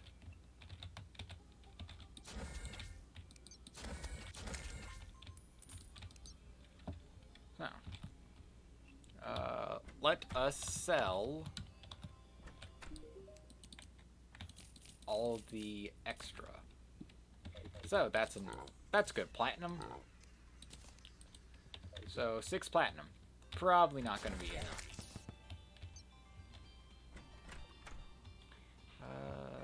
Movement accessories. We put our wings in there. And our boots. If I get the Master and Ninja gear, it's not going to help for this, so I should focus on damage alone. I could increase my maximum mana. I have a Destroyer's Emblem, so I'll toss that on. If I have another... Well, if I had another Mage's Emblem, I could use that. Don't think that works with a minecart, but also... I only technically need 1.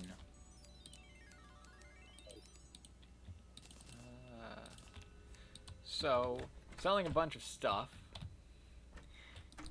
to get even more cash to just throw at the goblin.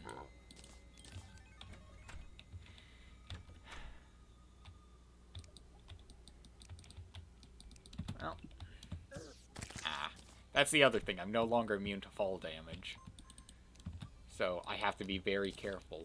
When normally I'd fall all the way down to some place, I now have to remember I need to get my Fishron mount ready. So shop, nope, wait, reforge. My Razorblade Typhoon, shoddy, unpleasant, deadly, agile, celestial. Yeah, I don't remember if celestial is the best. Oh yeah, very slow speed. I can take the hit on the speed for the damage and the mana cost. It now costing 11 makes it really useful. Mystic Rainbow Gun.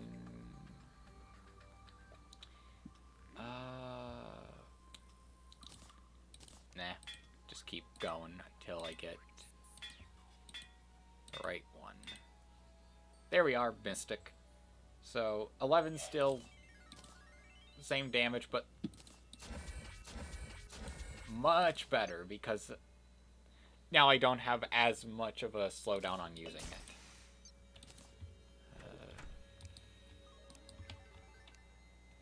We got that. And we have money to spare, so let's make sure our accessories are up to snuff. So it's a definite, warding means something, so actually going to keep that. The Destroyer Emblem, lucky, increase critical strike chance. Yeah, I'll take that. Arcane Mana Cloak. That's nice, but I'd rather have the Menacing.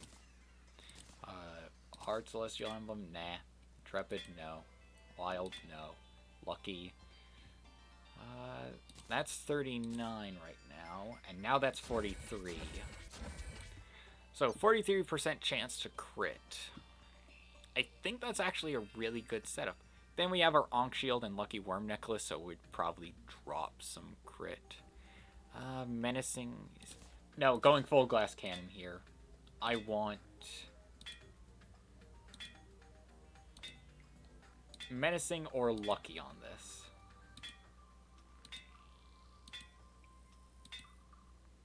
Please. Because I said it, he'll not give it to me.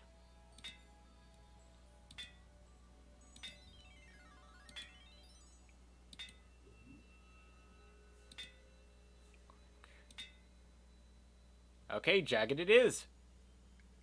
Because of course.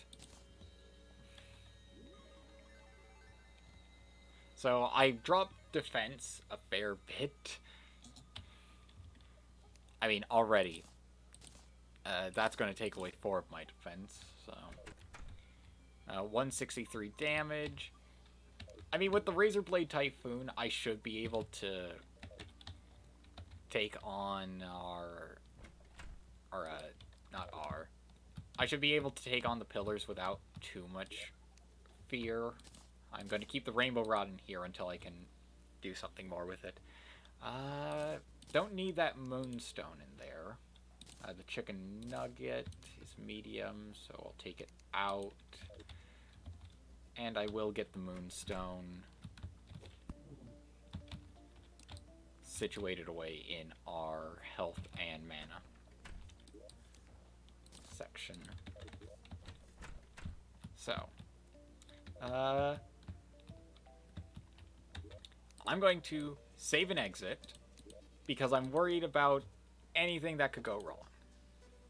And I mean, when fighting the cultists, a lot can go wrong.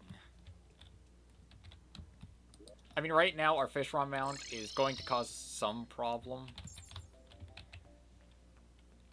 Going back, because merchant is here.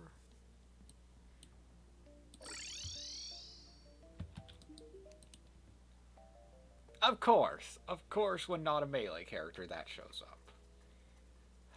Can't afford anything I want, and not really anything I do want. So, let's just head over to where we're going to fight the cultists.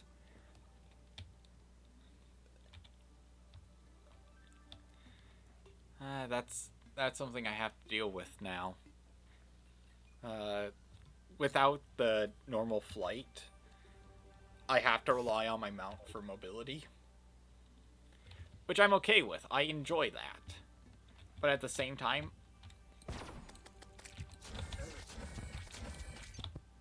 starting out pretty poorly. Okay, come on.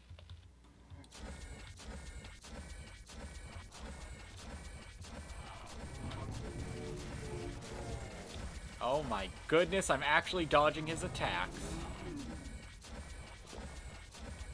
In my summoner, I could barely dodge anything, but then again, I didn't use a mount. I used wings. And I got that from a blind shot. Cool.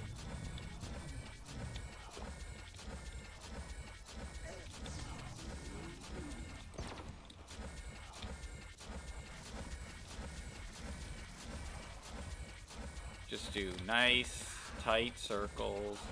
Maybe throw in a little bit of a bonus dodge here and there. Oh, this is perfect. This is the pillar I wanted.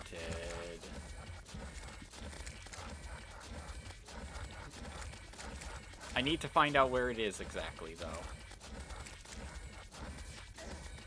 Okay, so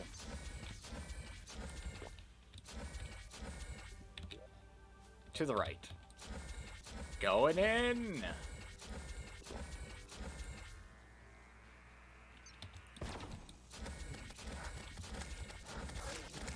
Okay.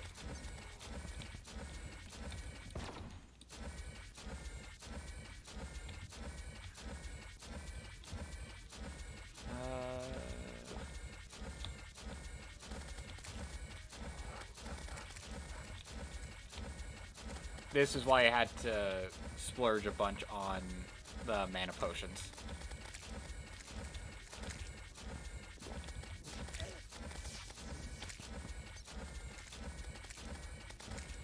And yeah, Razor Blade Typhoon really takes care of pillar enemies. Yeah, there we go. There's the death. It always worries me when over 10% of the frames are dropped. And it doesn't seem to be getting any better. So, let's place down our new vortex, or not vortex, matter manipulator thing. Damn it, me. Okay, solar pillars right next to the hollow, and underneath the mushroom pylon. I can work with that. Oh, they're right next to the Stardust pillar. Nebula's there. Vortex is underground! We're close to it, at least. Okay. Yeah, keep those. Head over here. Oh no.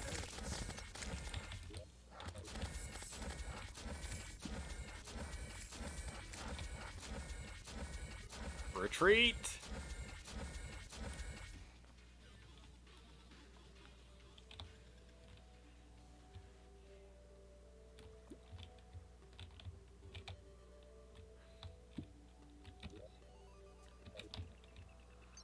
So, in trying to learn the rules of how a pillar works... Okay. Why? Why is everywhere I go met with death?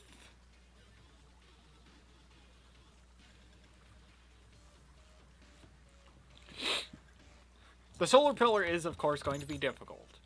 But I found that it's not the worst pillar for me to deal with.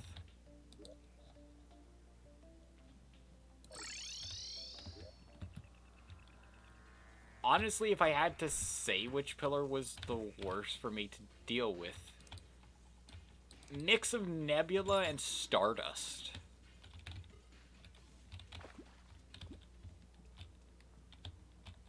Would have to be it.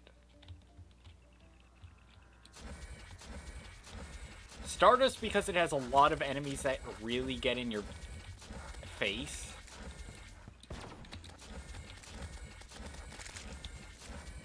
And the damn teleporting brains. Like, don't get me wrong, the centipede enemies from the solar pillar are annoying. But for me,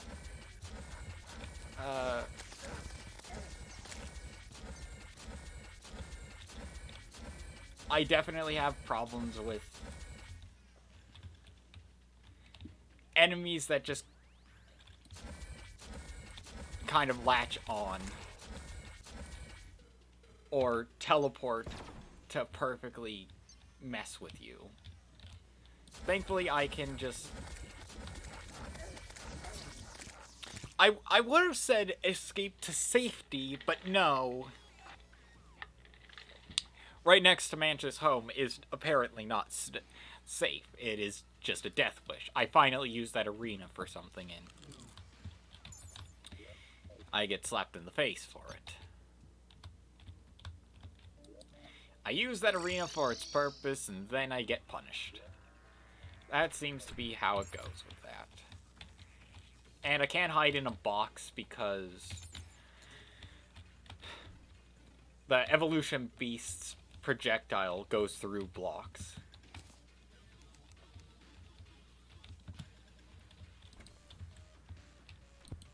I can at least place down that.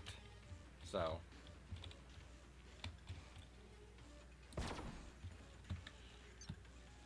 that should help.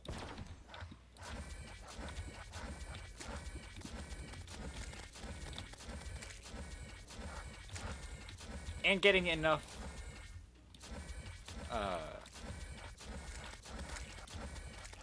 banners. Banners will help a ridiculous amount, because expert mode, you need to defeat 150 enemies rather than 100 for the pillar, or to drop its shield. And seriously, I hate those damn brains. I can take this time to regenerate mana, get rid of the spit projectiles. I ignore that dog.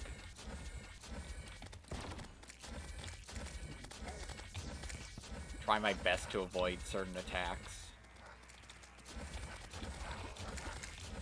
End up getting caught on my arena because of a poorly thought out bit of design that just looks nice rather than performing a specific function. As melee, this tower's a bit easier, mostly because if you get Brain Sucker on your face, then you don't have much to worry about. Oh, the shield is down. Hurry, Pigron.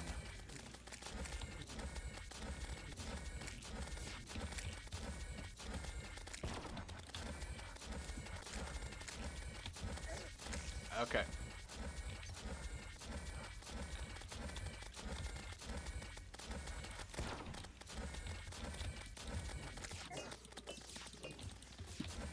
Okay, switched over to something else, and that was a poor decision. Yes! Now make sure that the enemies are gone. Oh, that is a lot of fragment. Well, I can now get myself a shrinky new weapon, which will replace my flask. And thankfully is auto-fire. I won't replace my rainbow gun. That's just way too nice to give up. But I will consider a few other things. Also, don't trust if you do this multiple times that the towers will always be in the same space. Let's just do that. Inventory's kind of cramped now. I mean, Toxic Flask can go into the pig for safekeeping. Banner as well as that. I want to keep the fragments on the pig rather than in the safe or the void bag. Speaking is difficult. So now, Manch is a true master of magic, able to summon nebulas and stuff.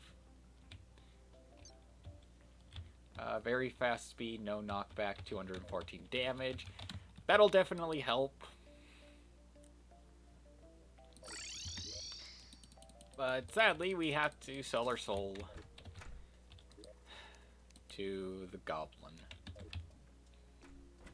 I mean, if I have a bunch of stuff to sell, that would be a different story. Got that, so I can nab both of those and sell them.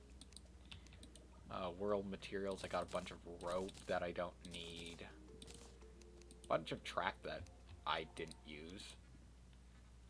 Beetle husks. Spider fangs. I could sell all the statues if I really decided I couldn't use them. Decor I'd like to keep. Extra hook, eye spring.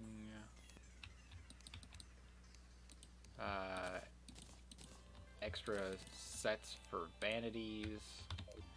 Yeah, that should fetch a good amount, hopefully. Okay. Shop.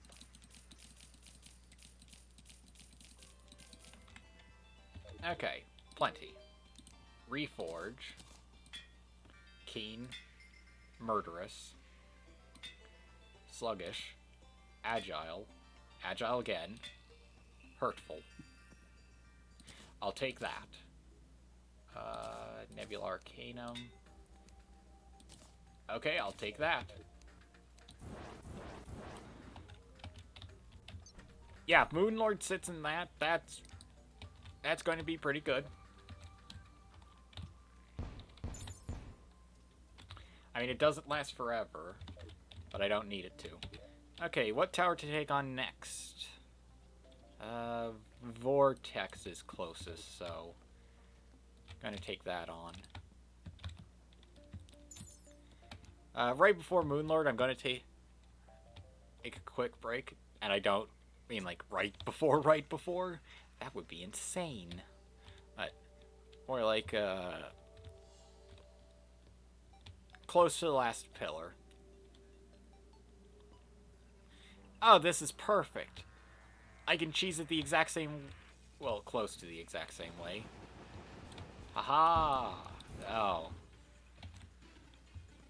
Well, okay.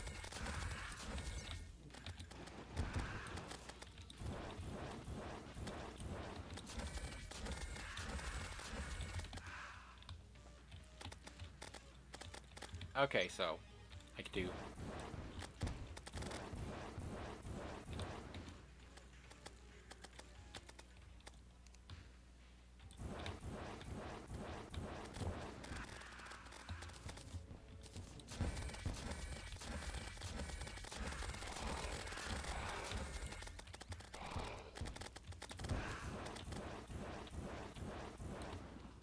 Nah, that's not working.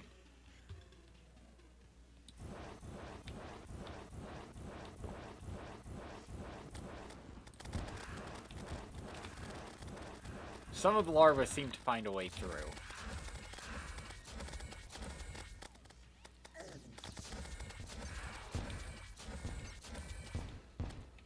Okay, I think I have an idea here. This is the greatest plan I could think of. Oh, okay.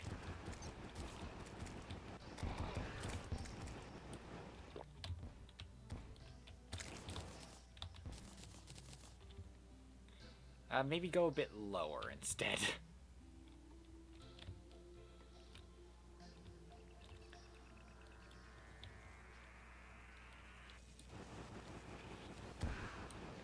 Okay. I also have to be careful of lightning stuff.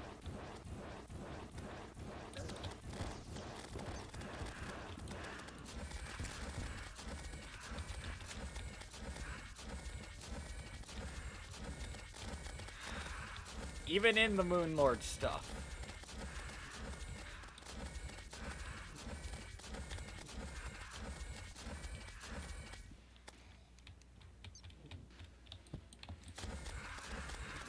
Razor Blade Typhoon kind of wrecks shop.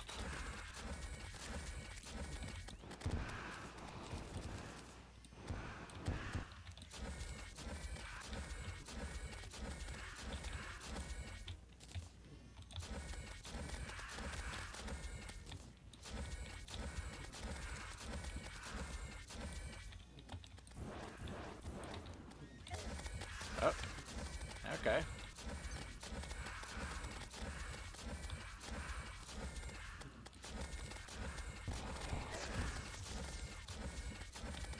Yeah, this is actually quite easy once you have some good equipment. Oh, need more direct damage.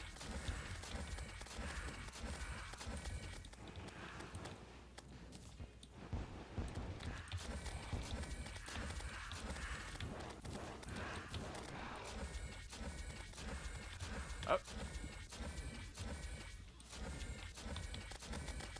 Okay.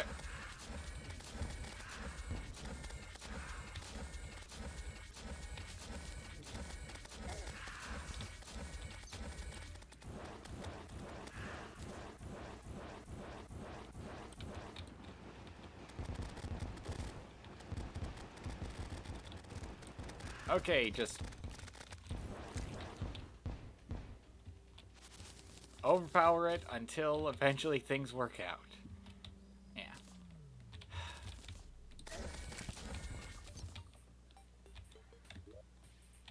Ooh. That was a thing. Okay. So now... Lighter. We just have the rightmost pillars to deal with. So, as much as I would like to get solar done in 2 seconds, not going to happen.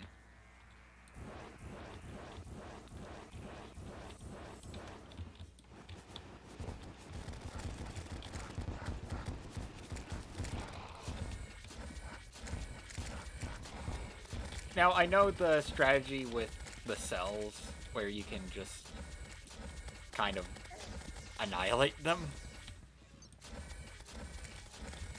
And, well, you defeat them, then you just leave them once they split to grow more, and you just repeat until you're good. Oh.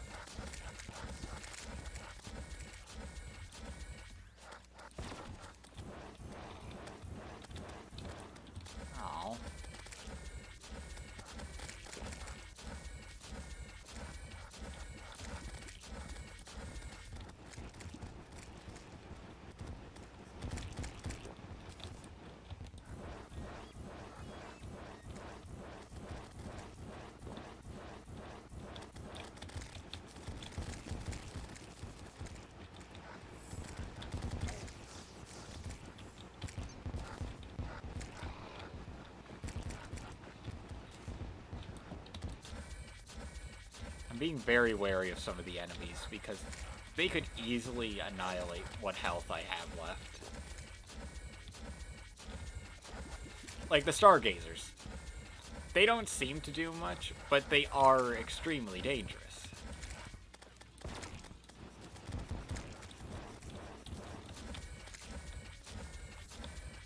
And actually, at this point in the game,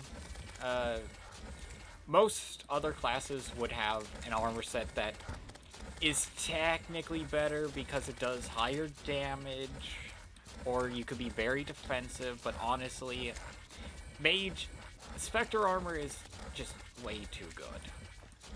There is nothing better than it, unless you're playing on console, in which case you actually do have something that's better.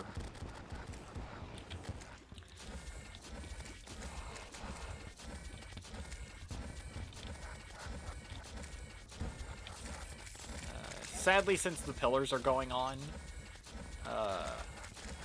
I'm actually at a bit of a downside. Because I could have gotten the laser machine gun before fighting the cultists, but once the lunar event happens, you can't have any other event pop up.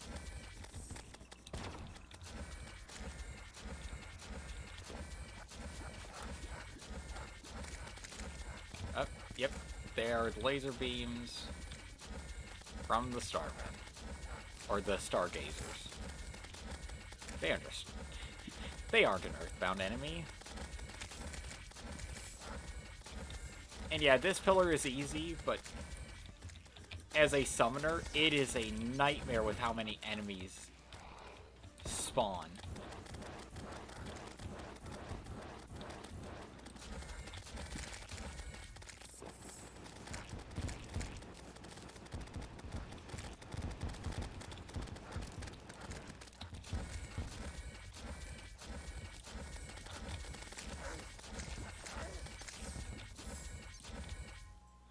Okay.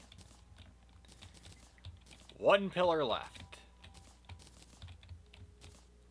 Once I grab up the fragments.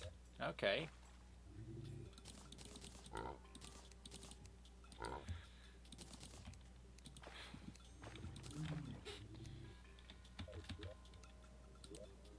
I'm gonna save. Oh, no.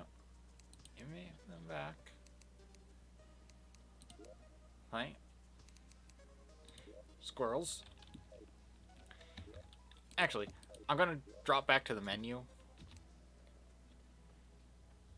for this be right back. So,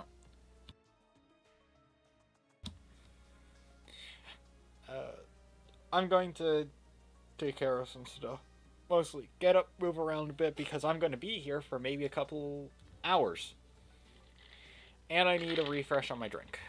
So, be right back soon. Enjoy the intermission of the finale.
Okay, and I'm back. I hope you guys enjoyed the break. I definitely needed it. My spine was starting to ache. So we just have that final pillar to go. So, let's get it taken care of.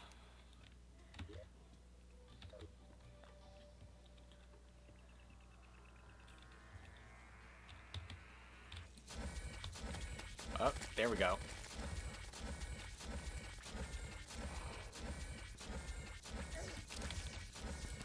Okay. Just throw down a lot of stuff.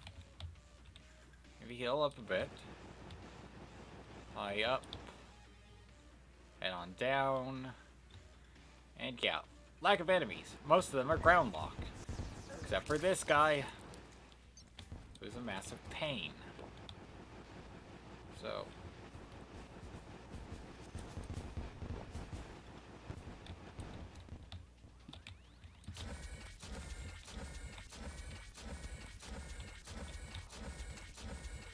Got out of there quickly just to... I think that's how I'm going to have to handle it. I have to nudge myself in to where it starts. Oh, no.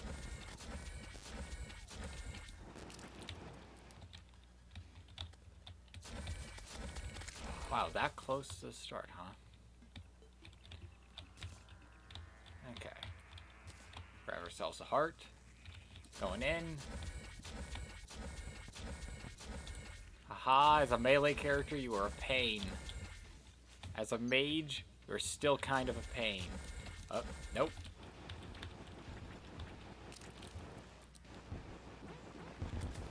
Oh yeah, that's the other thing. Certain enemies are just seemingly immune to range damage and reflect it back at you. Because that's enjoyable for all the ranged characters in the game. Including mages. Well, mages you don't get hit with your attacks back. Okay.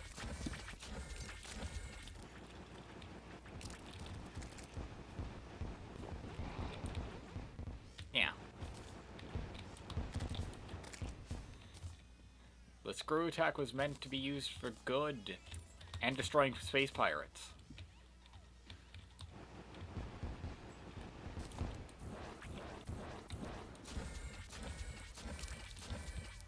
Okay.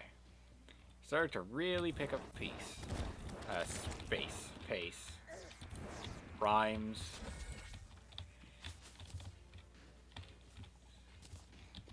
Speaking is hard.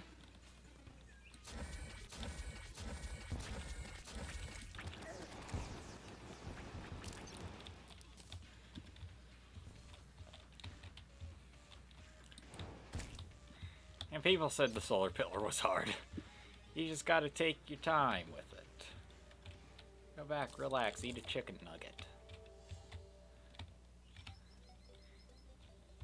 Yeah, head all the way back to an arena where you're completely safe. So, this convenient chest we have here.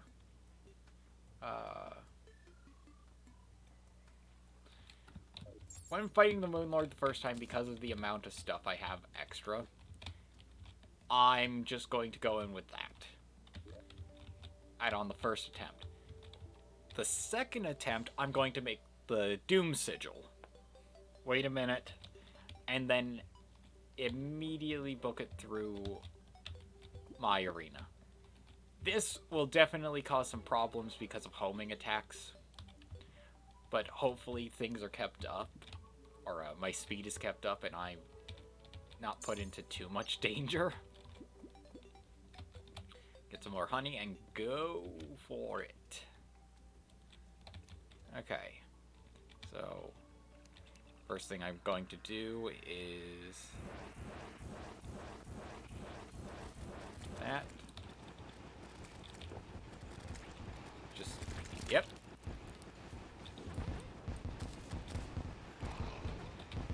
In and out. Just tease the victory.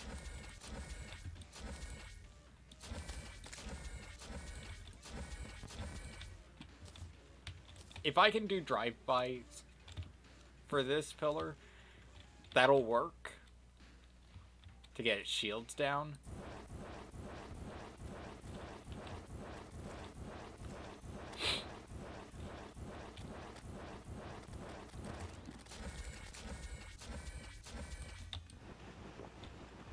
Sadly, if you're high enough up, you then face a different problem.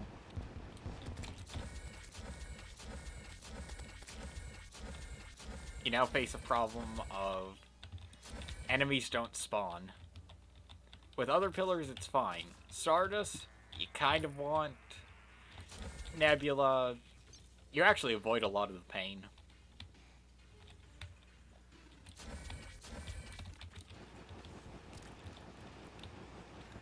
Avoid getting hit by the pillar's direct attacks.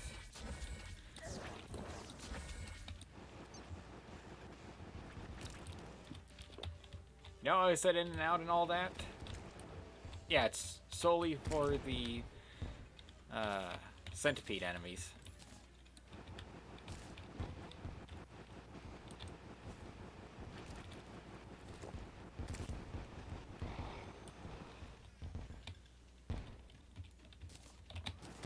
Oh. Yeah, the crawlipede. Finally got its name to pop up. Long enough to say it. Okay. We got this. Gently and calmly.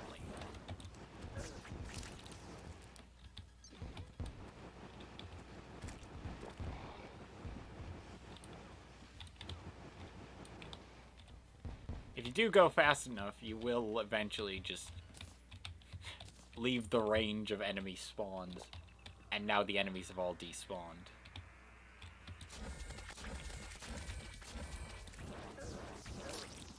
I wasn't... As soon as you get that speed boost, you then have a problem. Because that means you're low enough on health that you're getting the speed and attack boost. But it also means you're close enough to...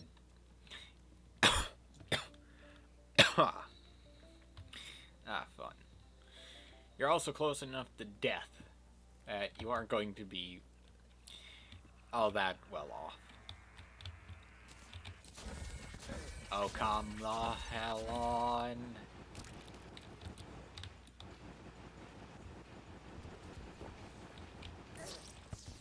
And that was me thinking, okay, if I go low enough, I'll get enemies to spawn without them being close enough to hit. And I was wrong.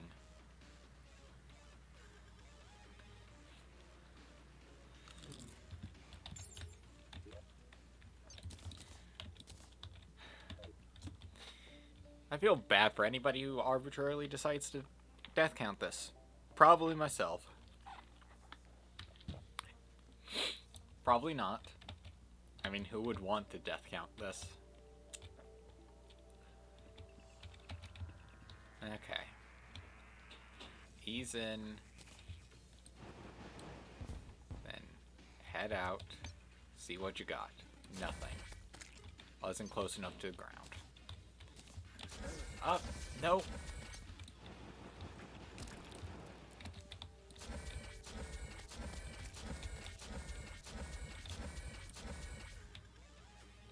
Okay.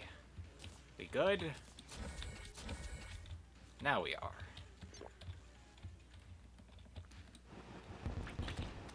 Why do you torment me? And that. They don't just go out on their own for the fires. Not often. So just book it across one way, then go back across the other, and eventually... Okay.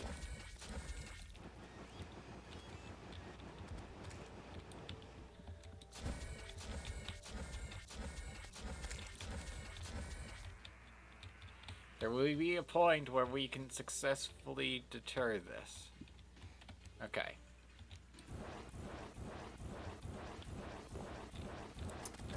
Up. Yeah, no, I got too close to the ground and I mean, immediately, I did a lot there. And that's mostly because of the, Arcanum. If it comes down to it, I might just have to go to the nurse right before, Moonlord. Because I'm just that unlucky with this. Okay. Go for it.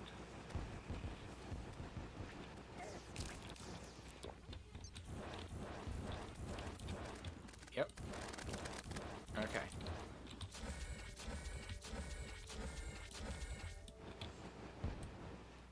Impending doom approaches. Okay. That. We have our solar fragments. We cannot access the pylon network, so we're just going in as we are. Quick stack, toss that in. I could save and exit the world, but I'm not worried about losing out on stuff. There we go.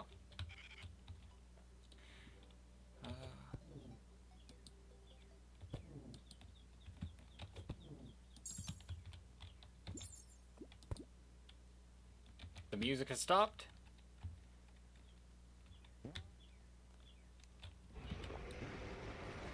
Therefore, we start.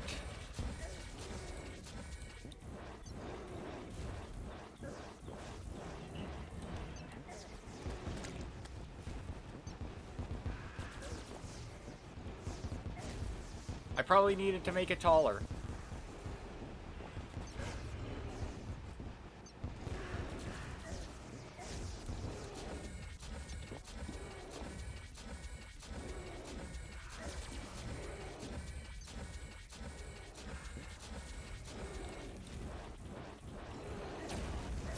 Yeah, there we go.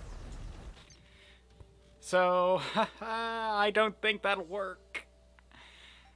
I mean, it could.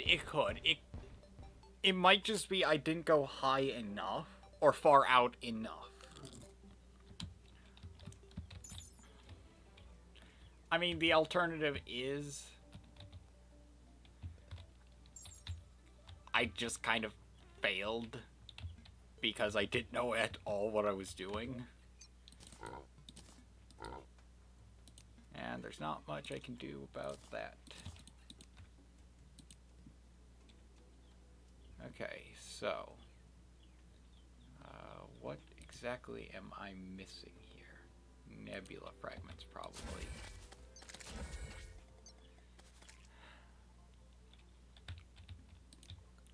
Or no, because I'm trying to go with potions.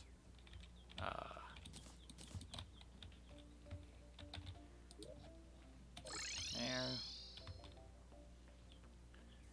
Then here.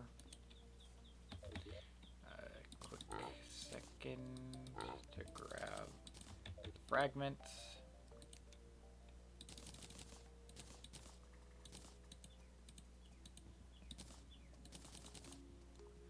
Okay.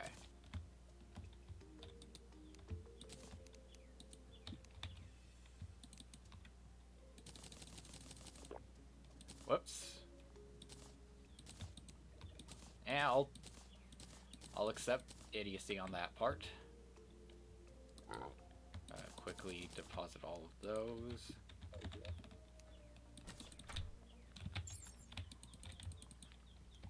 Okay. Banners. There we are.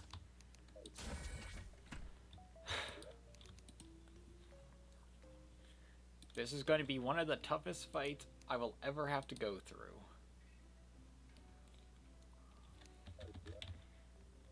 And any extra damage I can get would be appreciated, but I probably have all that I can.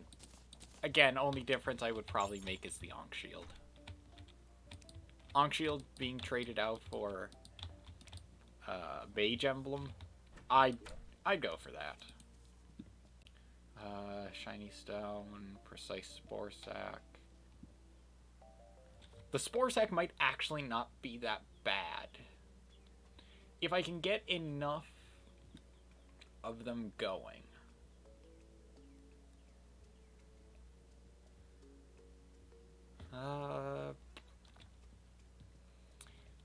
Volatile Gelatin, maybe. I could wear the Shark Tooth necklace, so that then I deal some extra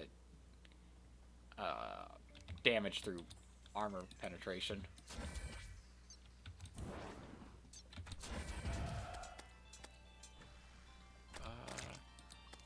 Then again, more iframes wouldn't be that bad, but I don't have another thing. I don't have another necklace for it.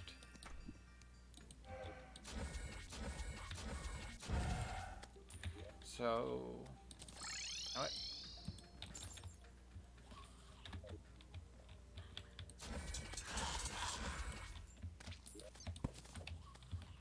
Let's grab our chest, place it up here, fill it full of one of each potion we have.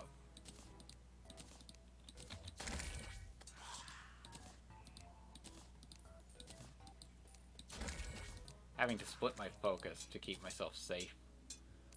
Okay, that's good. Toss that in, toss that in, toss that in.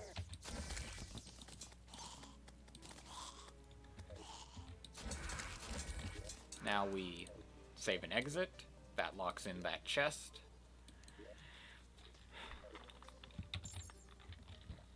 And then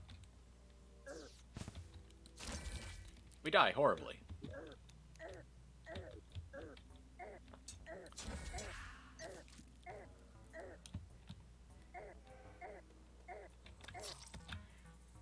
Close out the game. Relaunch the game.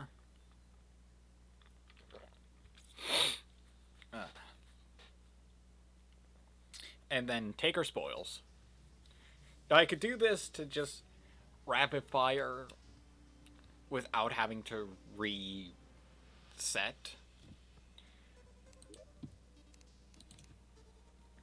So, to better explain, I could use this as a way of fighting Moonlord multiple times in one sitting without having to just wait for things to load up.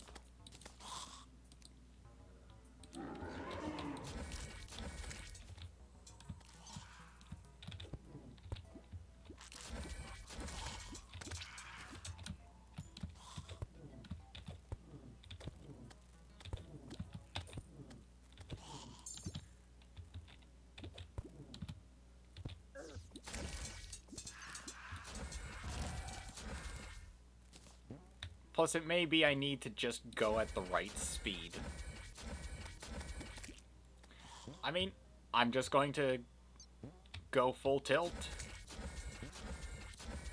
for this. I think it'll work. I mean, I'm going fast enough that I'm having some slight trouble. Just in the form of, I can't pick up the mana stars.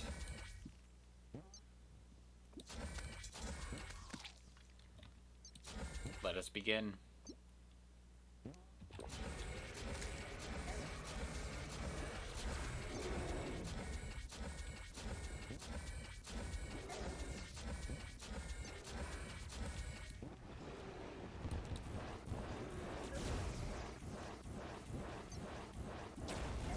I'm dodging most of his attacks, but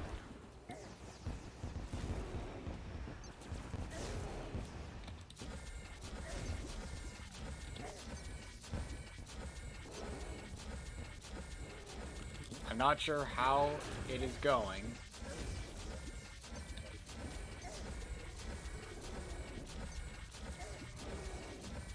I mean, health-wise, I seem to be doing pretty bad.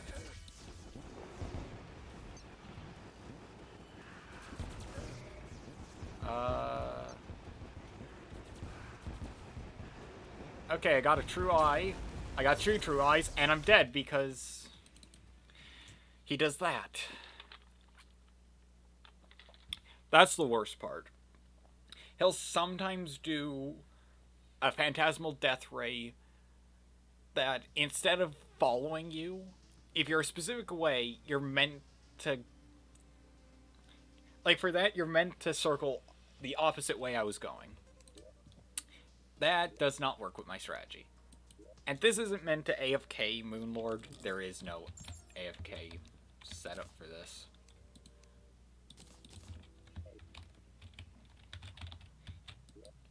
You just pelt him with everything you got.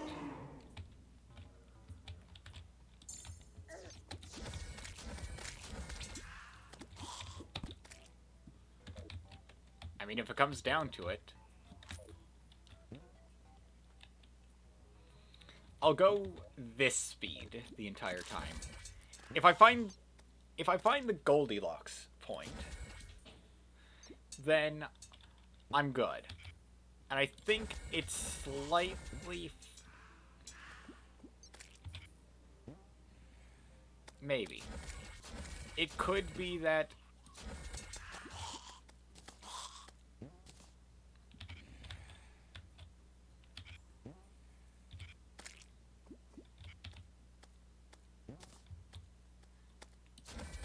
I mean, if it's max speed on a normal minecart, what's that? Roughly how fast I'm going?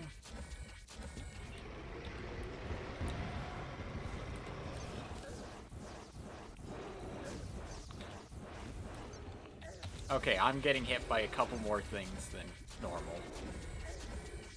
Or than the previous ones. And I mean, it's partially, I have to hope that things work in my favor here. Like that, essentially, I just conveniently dodge everything. That's the biggest drain for this. I mean, if it comes down to it... Okay, what happened? What happened? So, my only assumption is that I think I may have pressed space at some point in that. As, like, instinct to jump off and do something. So, I'm not sure if that was my setup going wrong or me going wrong. I mean, if it was raining, I'd probably be good.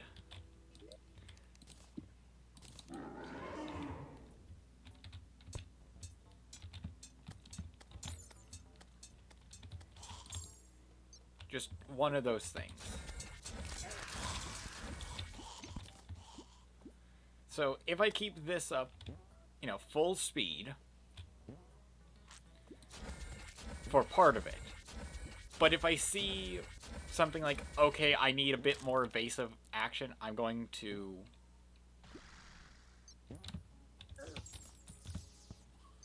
try something like that.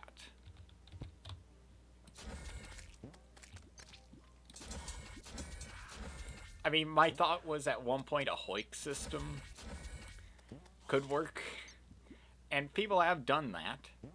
Just, I don't think it would for this. Okay.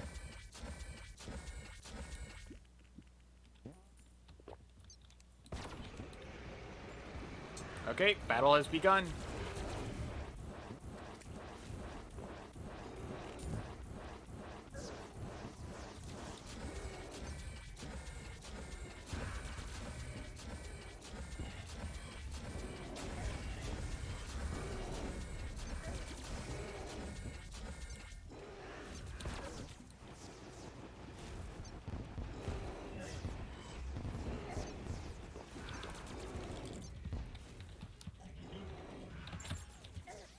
Okay, a slight bit of a problem there.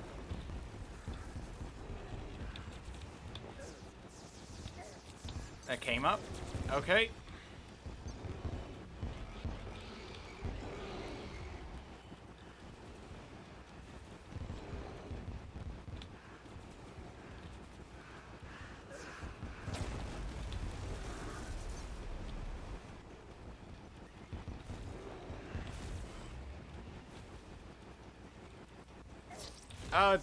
There we go. Mini Phantasmal Death Ray is what killed me. That means I did get a true eye. So I think the strategy worked, and then it stopped. The thing is, it's not perfect. Once the true eyes are out, that's a tough thing to deal with.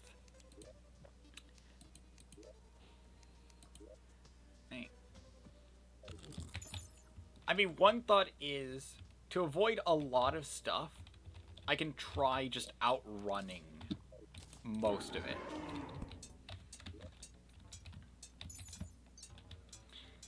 And I mean, that doesn't work completely.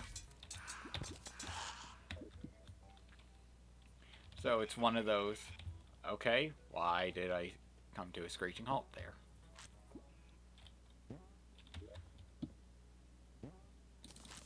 Okay, I have plenty of mana, so if I had a last prism, that would be nice. Yeah, if it comes down to it, I'm definitely going to, try and use my, runway as, like, an emergency.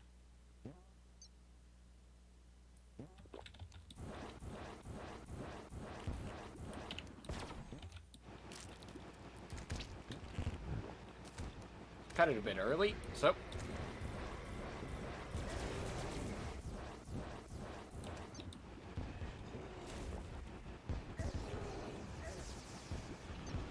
Okay.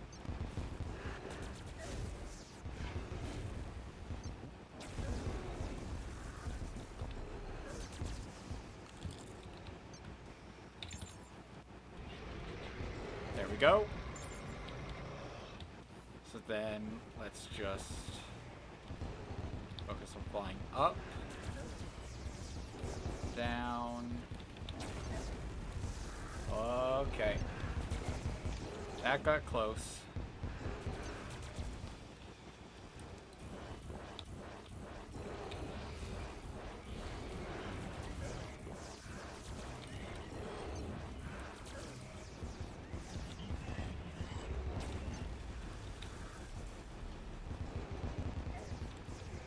Come on, me. You got this. Oh. And now we just book it across the runway. No. There we are. The mini death rays are what get me.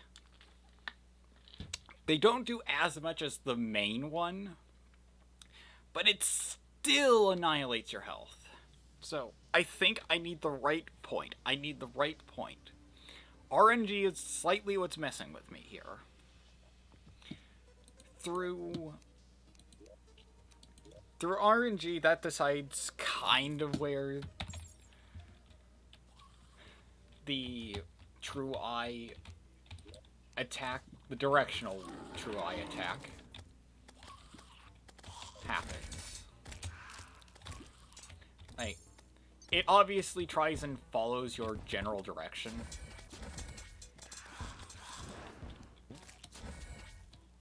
And another thing could just be I need to get stuff set up like that.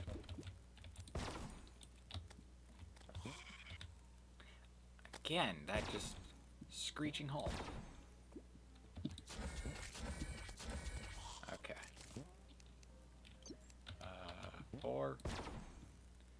Get it set up like right there, maybe right there. Yes. Perfect.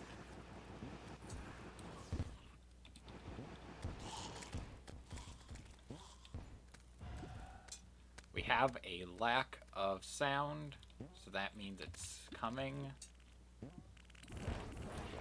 Okay. There we go. It could also just be that this just has no chance of working.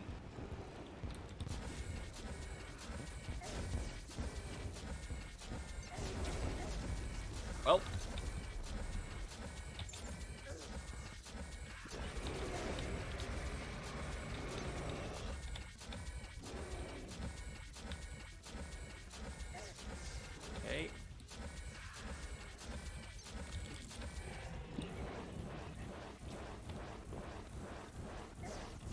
I wasn't able to get up fast enough. Ah!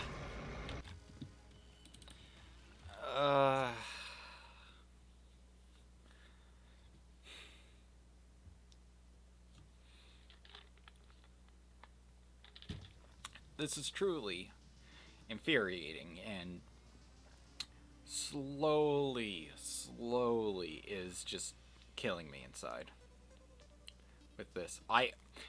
This is exactly what happened last night when I was practicing. Except instead of a roller coaster, it was raining so I could use the Pigron mount at full speed.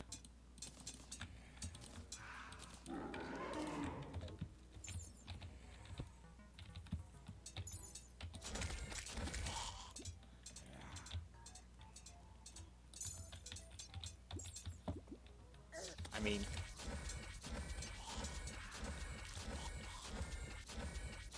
if my option was like some central pillar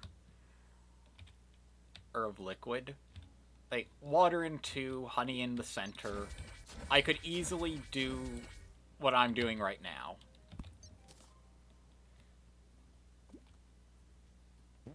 So now I'm going at the speed of what I get with the Pigron.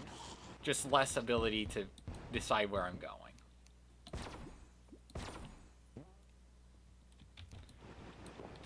Okay. Just...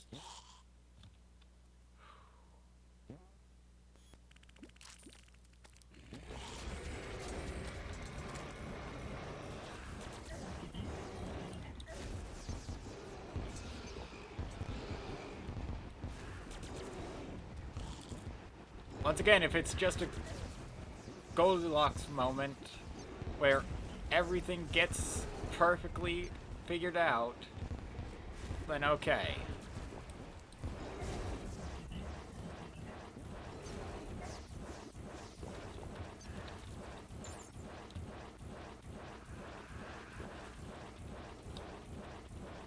Go, you damn pig.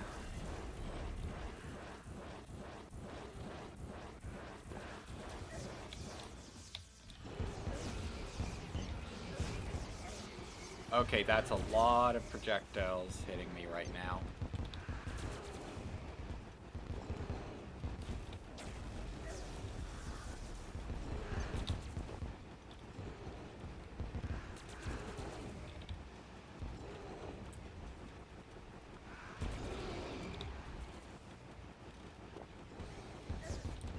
Oh, it's like I'm fighting Phantom.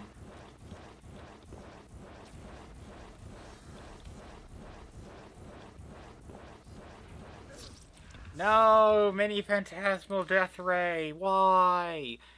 The worst part is you can't track those. You know where the main one's coming from, but the minis can be from anywhere. So it becomes this annoying, hectic fight. You can't just beeline in a direction. You don't have that option because the main one will get you. Second phase, you probably could get away with that. Maybe. Probably not, because as soon as an eye spawns, it can fire a death ray. So, you could be just as likely to instantly die from it.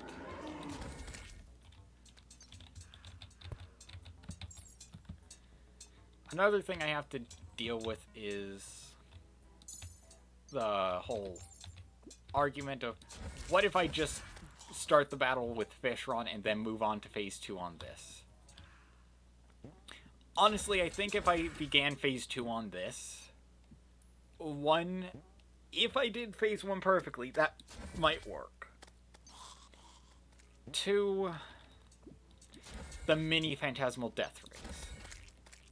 Those could be at the side, sweeping up or sweeping down, so I'm stuck.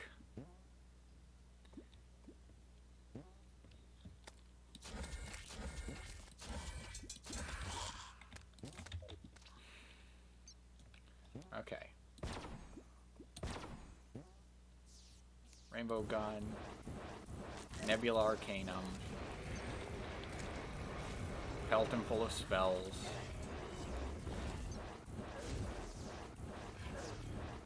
Okay. Okay.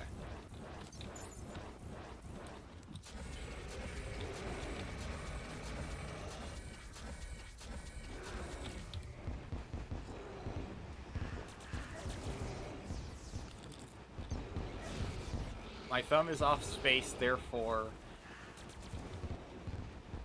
I'm officially in flight mode.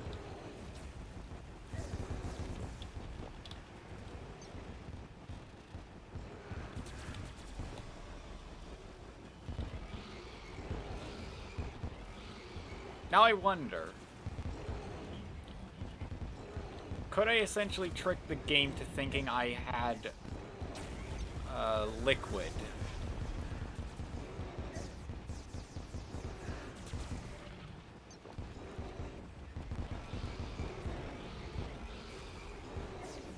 There it was. Okay.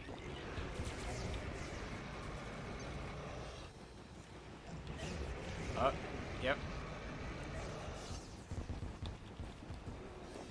Oh my god, we're in phase 2.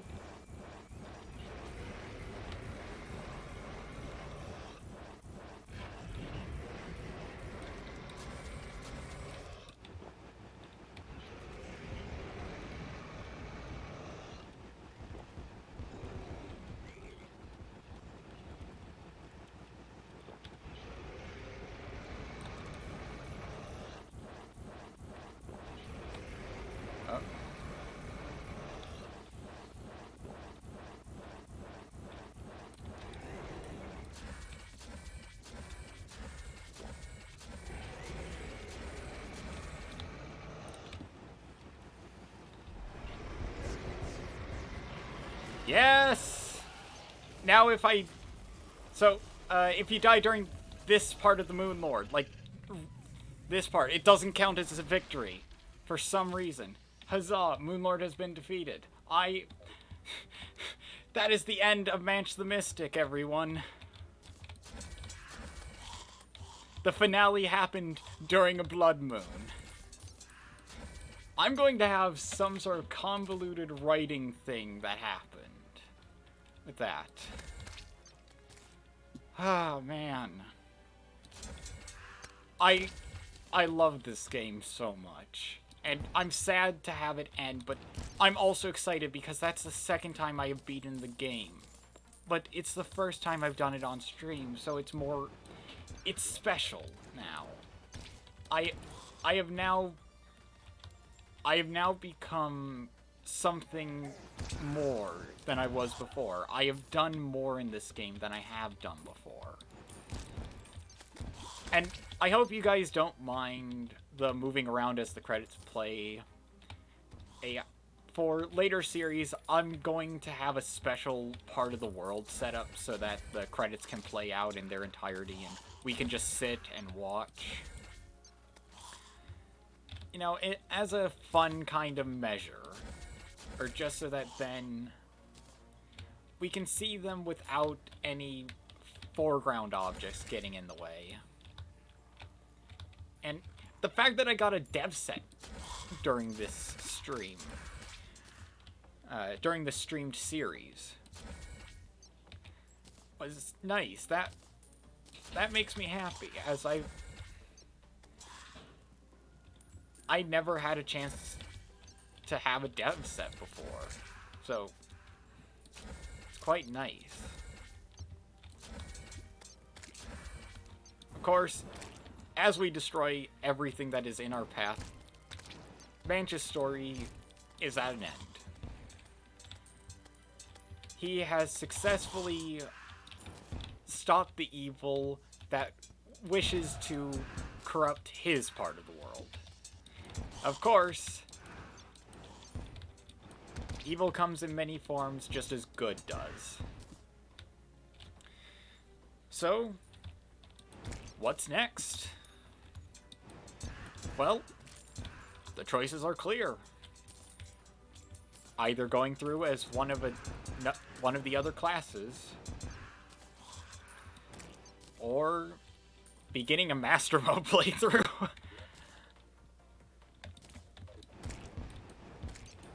Honestly, if there are still no votes for what the next Terraria series is, then I will just pick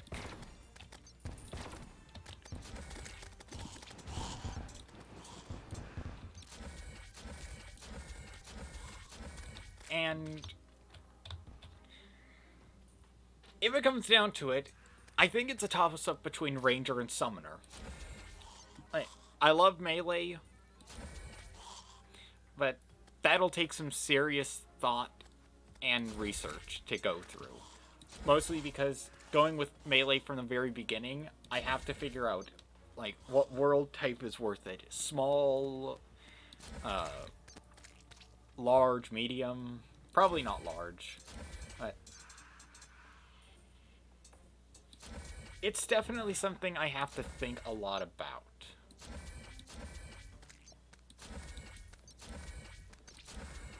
Plus, I want to get the vanity sets for characters figured out. Like, Manch has his nice pinstripe suit.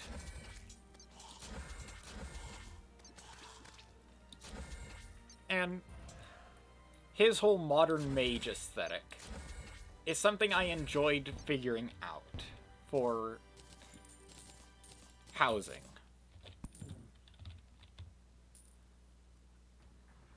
But, of course, there's another thought to have here. Manch's goal is to purify the corruption. Obviously, that would be a long, hectic process, so I'm just having it as, you know, end of the story, the corruption in his section is completely fixed. Like, it's gone.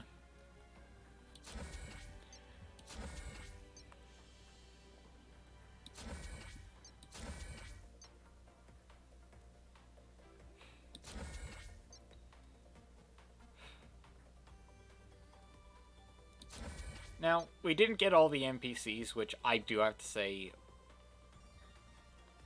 I haven't done as well. I have never had every NPC in town.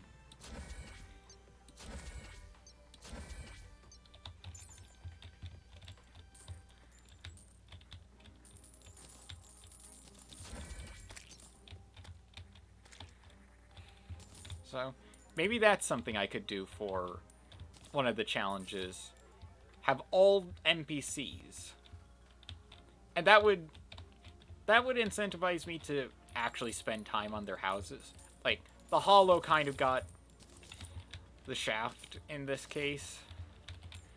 Because they don't have houses. They just have an NPC prison. For Jungle, I gave them houses, but I'm not sure how I feel about them. I'm okay with them, and at the same time not. Snow, I would have loved to do something more. Ocean, I'm actually quite happy with.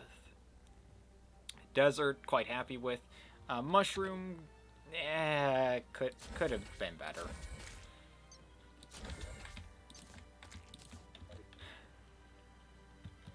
And hey, we're only 2 hours off my usual stream time for, like, my usual maximum stream time for this, so, you know, quite happy with that. And yeah, I'm just talking to try and fill in the extra bit of the credits, because the creators of this beautiful game have spent so long working on something amazing that they deserve recognition.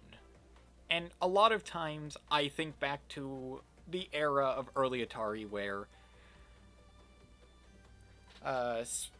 certain people, well, game programmers, couldn't have their names as part of the credits or even have credits. If you worked on a game, you just worked on a game. You weren't given the recognition of being the one who made the game, programmed it, or did a specific part. And yep, there's Manch at the end.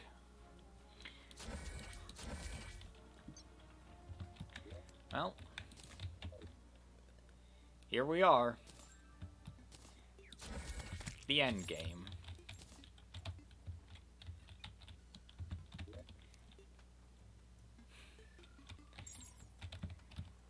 Now, for a melee character, I would say this is the point where you really have your moment. Like, you can now get the Zenith, there's still more to do. Why is that up? Oh yeah, because that. Okay. No. It's one of those things. But with the item duplication glitch, you don't have to fight a Moon Lord that much. You do, however, have to fight the Martian invasion enough. As, just to have some fun and go around looking back at things. Like, here's our little camp where we started out, different from how it was originally, but still there. Our little forest village. You know, the merchant shop is quite profitable from the looks of it. The golfer and the zoologist have a nice house where they can just work on whatever. The Hollow is... honestly, they're probably going to strike at some point. The jungle is happy, and I say that, and then everything goes dark, and we're back in the Hollow again. But the two lovebirds are together. The painter is just, and I think, stalking them. If we head up and to the left? Yeah, up and to the left. We have the Truffle, who's found a friend in the guide. No? Spending time together, talking about mushrooms or something. The desert.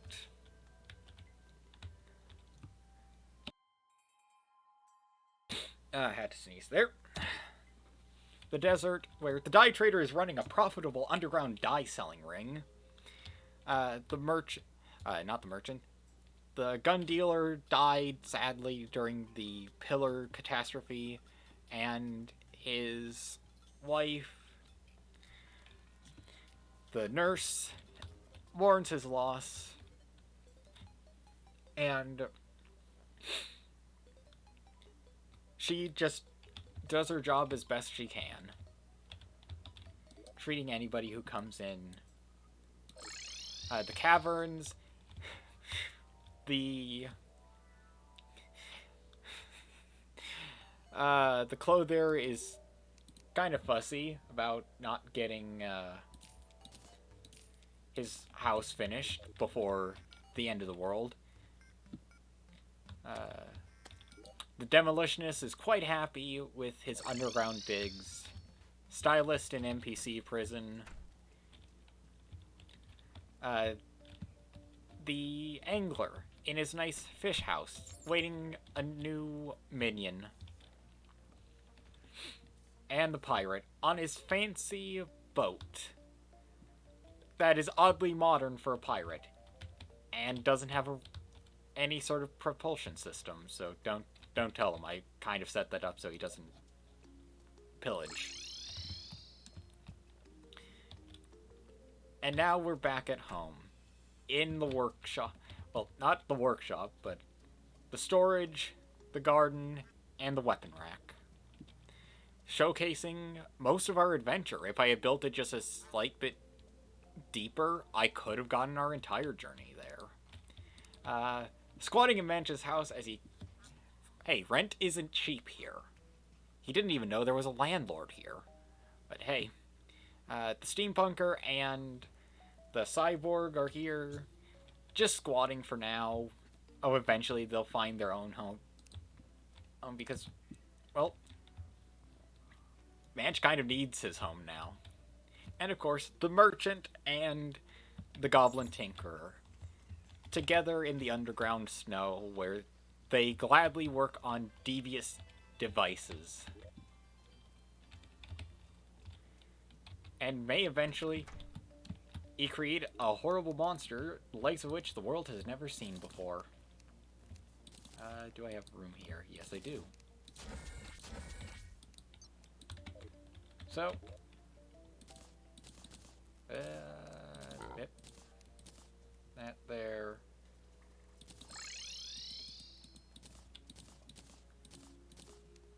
Sort that out. So, once again, I'm sad to say this, because this is the final time for the Manch the Mystic series. Thank you all for watching Manch the Mystic. I hope you've enjoyed. I wish you luck on your way out of the forest, and a wonderful day. Fare thee well, and goodbye.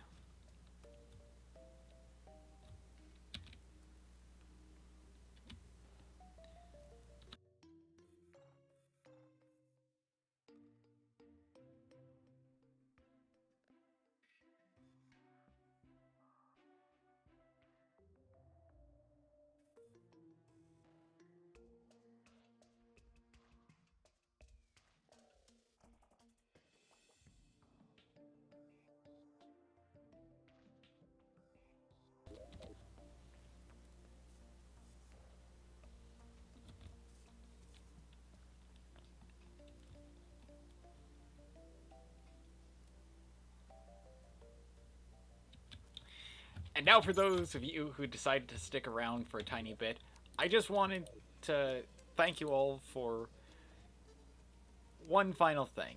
And this is mostly for the YouTube side of things. So I'm going in on my personal world, which used to be the first Terraria stream stuff. I did do a lot. And it's mostly that I wanted to flex my summoner-ness. Okay, that's max.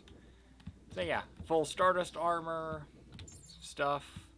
Got the insignia, Terra Prisma, so I wasn't lying when I said I took on the Empress of Light.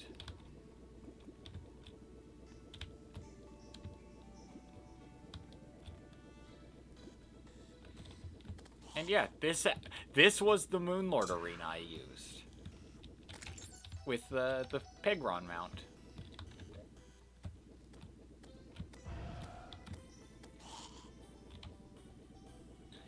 And yeah, when you have infinite flight, it is quite useful. And as some of you might remember, this used to be the melee world. With the first stream. Games I ever did of Terraria. It was quite fun, and honestly, I wouldn't have had the courage to stream Terraria had it not been for playing through on this first to kind of get a grip on things. Same with Monster Hunter. If it wasn't for that game, I probably wouldn't be streaming at all. I just didn't have fun playing it on my own. Or without at least somebody to talk to. But yeah. Quite enjoyable to go through here, and yeah, this is my makeshift. This is where I fought the Empress of Light. And I figured her patterns out right there just so that then I could get through as much pain and suffering as possible. And so if you remember how in Manch the Mystic, I got myself multiple broken hero swords. One of them was pulled into this world to make a Terra Blade. And yeah, I didn't make it and get godly. I spent many a platinum on that, though. Yeah. I'm slowly collecting the stuff for the Zenith in this world because, I mean, yeah, it's melee, but come on, you're summoning the swords throughout your adventure. Or, I want that to be a goal. Like, for a more fun in the way of collection stuff. So I guess that could be another thing I do where, like, it's not really a character designed to be a class-specific run. It's instead a collector run, where I have to collect everything, and I want to showcase some of the fun you can have with things. So, out of everything, I mostly want to flex and show you how amazing the Terra Prisma can be. With a little help from Star Platinum, and very little effort on my part, I can very easily just sit here and, yeah, that's your usual. I sadly didn't get the Kaleidoscope from the Empress of Light. Instead, I got the Mage Weapon. Well, anyway, time for the true sign-off, because, well, I always forget which keys I have set up for that. Anyway, once again, thank you all for coming, and I really hope you've enjoyed this. I had a lot of fun making this, and I forgot to put in the link to the Manch the Mystic story. Idiot.